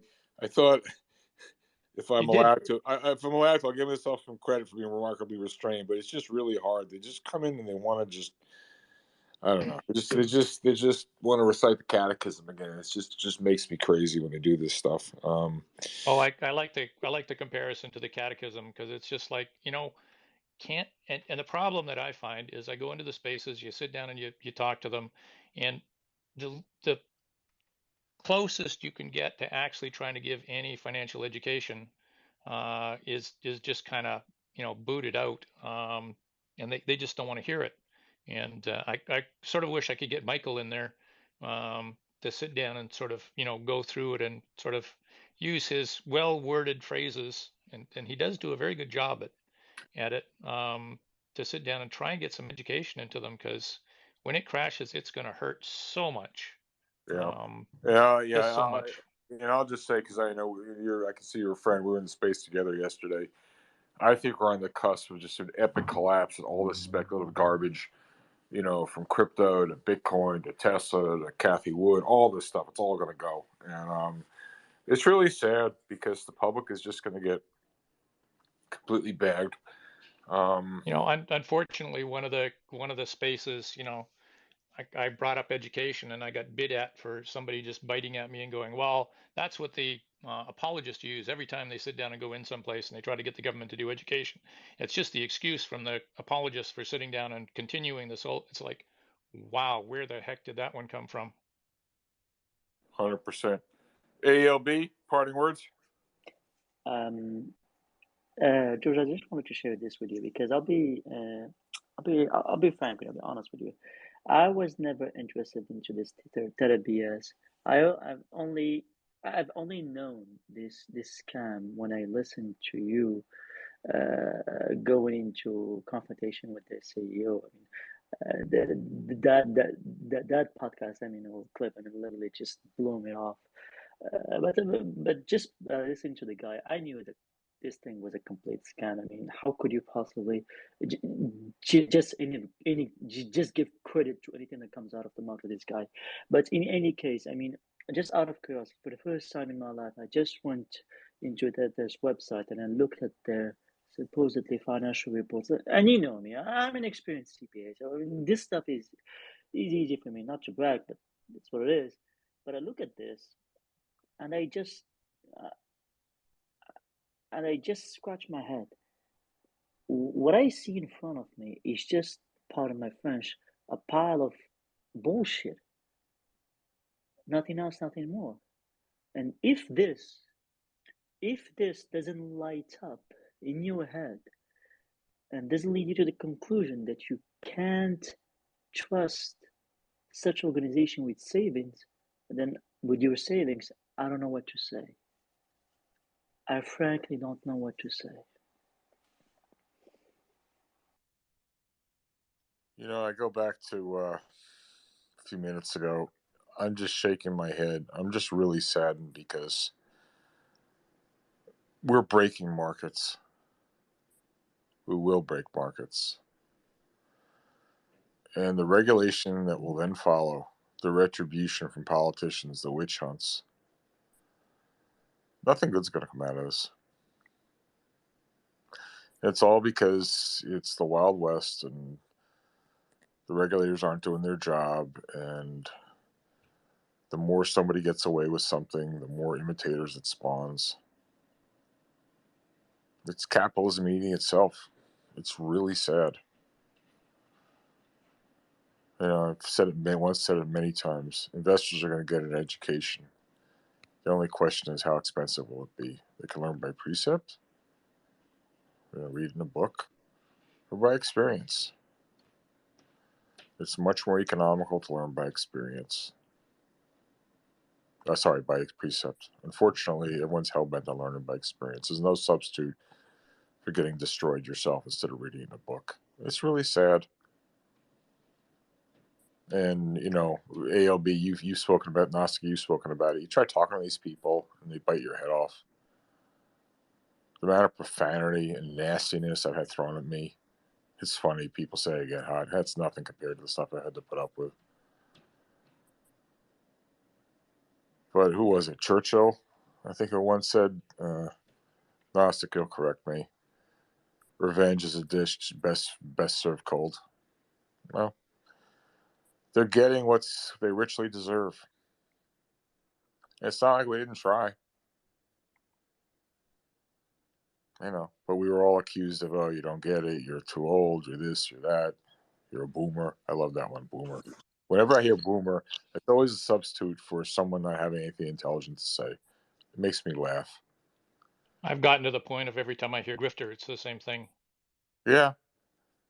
Let's get Kaz back up here. Hey, Kaz, what's up, man? I know your blood pressure went up. I shut that guy down finally. What's up, Kaz? George, I just wanted to apologize to you and the listeners. I shouldn't have gotten upset like that. That was uncalled for. Kaz, it's okay. It's okay. I just, I don't know if you heard me. I just tried to separate the guy out because I know why he got upset, and he's being a bit of a dickhead for doing what he was doing. So no harm, no foul. Totally forgive him. But in return for that, I'm going to ask you to leave us with some parting words of wisdom, Kaz. What do you got to say for yourself? I want to say that everyone needs to be skeptical. Everyone needs to ask questions. It is okay to ask questions. Don't feel ashamed. There's going to be people who are going to tell you, you're an idiot. What do you mean you don't know why we're getting this yield, or why we're making this much money, or how the money is moving from here to here? You're so stupid. That doesn't matter. Don't listen to them. Ask questions about everything all the time. Be curious and wonder about the world. It is interesting and fascinating. And the more you ask, the more you'll the more you'll just be puzzled by this amazing craziness. I never would have fallen into this trap of cryptocurrency and Tether and fraud and all of this stuff if I hadn't asked questions. And that's all I want people to do. And again, I'm sorry I lost my temper, but yeah, no apology necessary, and you were spot on. And in fact, I think you would agree with this. The lack of self-reflection, the lack of self-doubt, the certainty of the positions articulated by the Bitcoin maxis, the crypto maxis, to my way of thinking, is information content, serious information content in that. I am riddled with doubt. I am not sure of anything I do. I am constantly quite questioning myself. But yet, when you're in a cult, you're not allowed to question anything. Alternative points of view are not tolerated. And so, I don't know. To me, the virtual certainty that these guys possess and continue to carry the flag for their crypto, their Bitcoin, all the rest, tells me all I need to know. And Kaz, I want to thank you, not just for coming in the room today, but I hope it was, Kaz, have you ever spoken to Bitfinex actually? Is this the first time you speak with them? I've spoken to him privately, but this is the first time publicly, and it was a pleasure. And it was a pleasure being here to have that discussion for so long. And I thought it was actually quite informative. And we were pushing a bunch of reasonable and positive points about what people can be asking about this space and this industry and wondering about it. And those are all good things for people to do. Market structure. What is going on here? Exactly. It's all good stuff. And I hope that's the takeaway. I was just marveling myself sitting here. I had myself on mute listening to you guys go at it. I was like, wow, how cool is this? Two of the smartest guys around on crypto, just having a debate back and forth. It was so awesome. I want to thank you for that. I want to give big props to Bitfinex. He contacted me yesterday, and he said, he's kind of in the Federal Witness Protection Program, but he's like, he got so pissed off. He's like, I have to speak out. I said, all right, we'll come in the space tomorrow. And I want to thank you for joining him, because it was really, Kaz, honestly, I think this is the most consequential crypto discussion of the year occurred today in this room because you and Bitfinex. And I'm thrilled, but it also saddens me. Why is it just a bunch of guys just hanging out and girls, doing this work? Like, where the hell are the regulators? It just blows my mind. But this, I think, was the crypto discussion of the year. I really believe that. Nasa, can you raise your hand? You wanted to say something, I think? Yeah, I was just gonna say, Cass, thank you for being there. The fact that you came back and sort of apologized, raises my respect immensely. And it's please be patient with people. The people in this room all have, varying degrees of knowledge of how the system works. None of them are perfect. Like George is saying, everybody makes a mistake. We all try to understand what's happening and try to wade our way through, unknown seas of doubt and all the rest of this stuff. And we all have to keep, at some point we all lose it. George has certainly lost it, which we always find humorous. I've certainly lost it, which, and been dumped on and other things. So, we all lose it, but, being able to come back and say, hey, maybe there's something else here, and bite I bite my tongue constantly. I know AELB does, and some other people in here bite their tongues too, and just listen. In the listening is knowledge as well. And we've got to get some of the Bitcoin people and some of the crypto people to be a little bit more patient so they can hear, so they don't shout out all of the knowledge that's available, to sit down and say, hey, be careful. And we're all trying to speak up, we're all trying to say something, but we need people like you who'll come in and sort of back up the patience on it, to sit down and say, hey folks, this is okay. So you're very much needed in, to bring some sort of peace between the two camps, because it's almost like it's two warring, opposing camps right now, which is just really frustrated, because I see the train coming and I see people playing on the train tracks, and they're just, when you go, here comes the train, they're all going, what train? We don't see a train. Well, they're too busy trading stones back and forth with each other, and going, we're making a fortune. Here's my pile of stones. And you're going, but there's a train coming out of the tunnel. and it's quite frustrating. So I second that. And Kaz, I can't thank you enough. Please come back. This has really been. I hope you got as much out as we did. You were terrific. It was a pleasure hearing you and Mike Green and Bitfinex, and it was so creative. Again, I mean, just think about it. Just think about what we do together in this room, this community. It's just phenomenal and it's just extraordinary. All right, I'm going to give the last comment to Tether, the black hole. Tether, my friend, you got something to say? Please. Yeah, the last thing I just want to say is Davis just came back in here now. So I have to talk like this guy. Hey, Tether. I like the Scottish brogue breader. Come on, man. Cut it out, man. What's going on? So, you know what?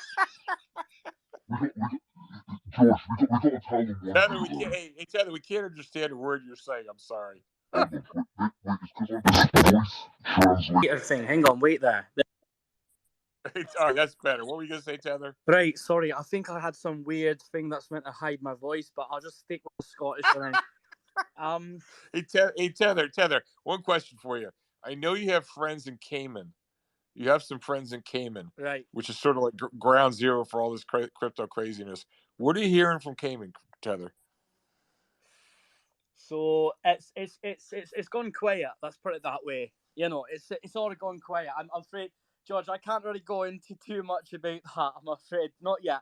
Until I work out how to do this, like where I can mimic my voice completely, then I'm okay to speak a little bit more on that front. But all right, that's the deal. All I wanted to say was, David came back in and he said about going to parties and telling his friends about what was going on with Tether and having the balls to say to them and getting shut down.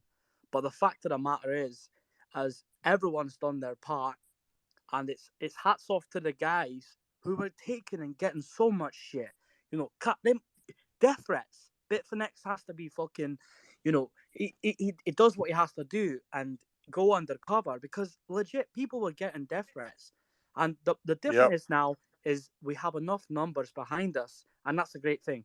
And eventually, the regulators only have a matter of time. If they don't do something with Tether soon, when this many people know, it will be a disaster. All I can say is, from my end, that's it. So yeah, thanks. 100%. And by the way, David, I see you're down there in the third row. I know this is interrupting, I think, or conflicting with the Tuesday night space you usually do. So I'm gonna give up now. I'm going on 4 hours. I'm tired. Maybe I'll circle back, David, with the space that you have. I don't know if you're doing it tonight. If you hear me, David, please raise your hand so I know you're listening to this. But I will just say in closing, and I have no proof of this, but putting the pieces together, and this goes back, Cass, to you, when I asked the question about the linkage between Tether and FTX and the whole bit, my sort of pattern recognition, muscle memory, gut reaction is the whole thing is freaking linked. I can't tell you exactly how, but we were calling out Tether a year and a half ago. I was calling out scam bankman fraud 6 months ago. It's just you've been in the locker room long enough. You've seen enough of the game played. You recognize patterns, and I'm telling you, when it's all said and done, you're going to find out that Tether and FTX and scam bankman fraud and the whole rest, it was all interlinked. Details to follow in the 11 o'clock news. And they say, well, how did you know? No, it's just that's where experience comes in, and I've just seen enough scams in my life. So I don't know if you guys, Dave, if you're doing the green candle room on Tuesday nights like you usually do, but I'm gonna close this room now. If you guys want to start another room, I will hopefully turn up after I rest a little bit. But this was started out as an hour and a half room at 4:30, and then we were privileged to have Bitfinex come in. So I hope you've enjoyed this as much as I have and learned as much as I have. I want to thank all of you, Kaz, AELB, all of you guys, O'Hare. This has just been awesome. We do this together, and we're just trying to figure it out. So anyway, enough of that. We'll do it again before too long. Kaz, I demand that you come back in these rooms because I hope you enjoyed it as much as we do. This has been awesome. Yeah, no problem, man. I'll see you soon. All right. Take care. Good night, everybody. Take care. Bye-bye. Bye. Night, George. Thank you.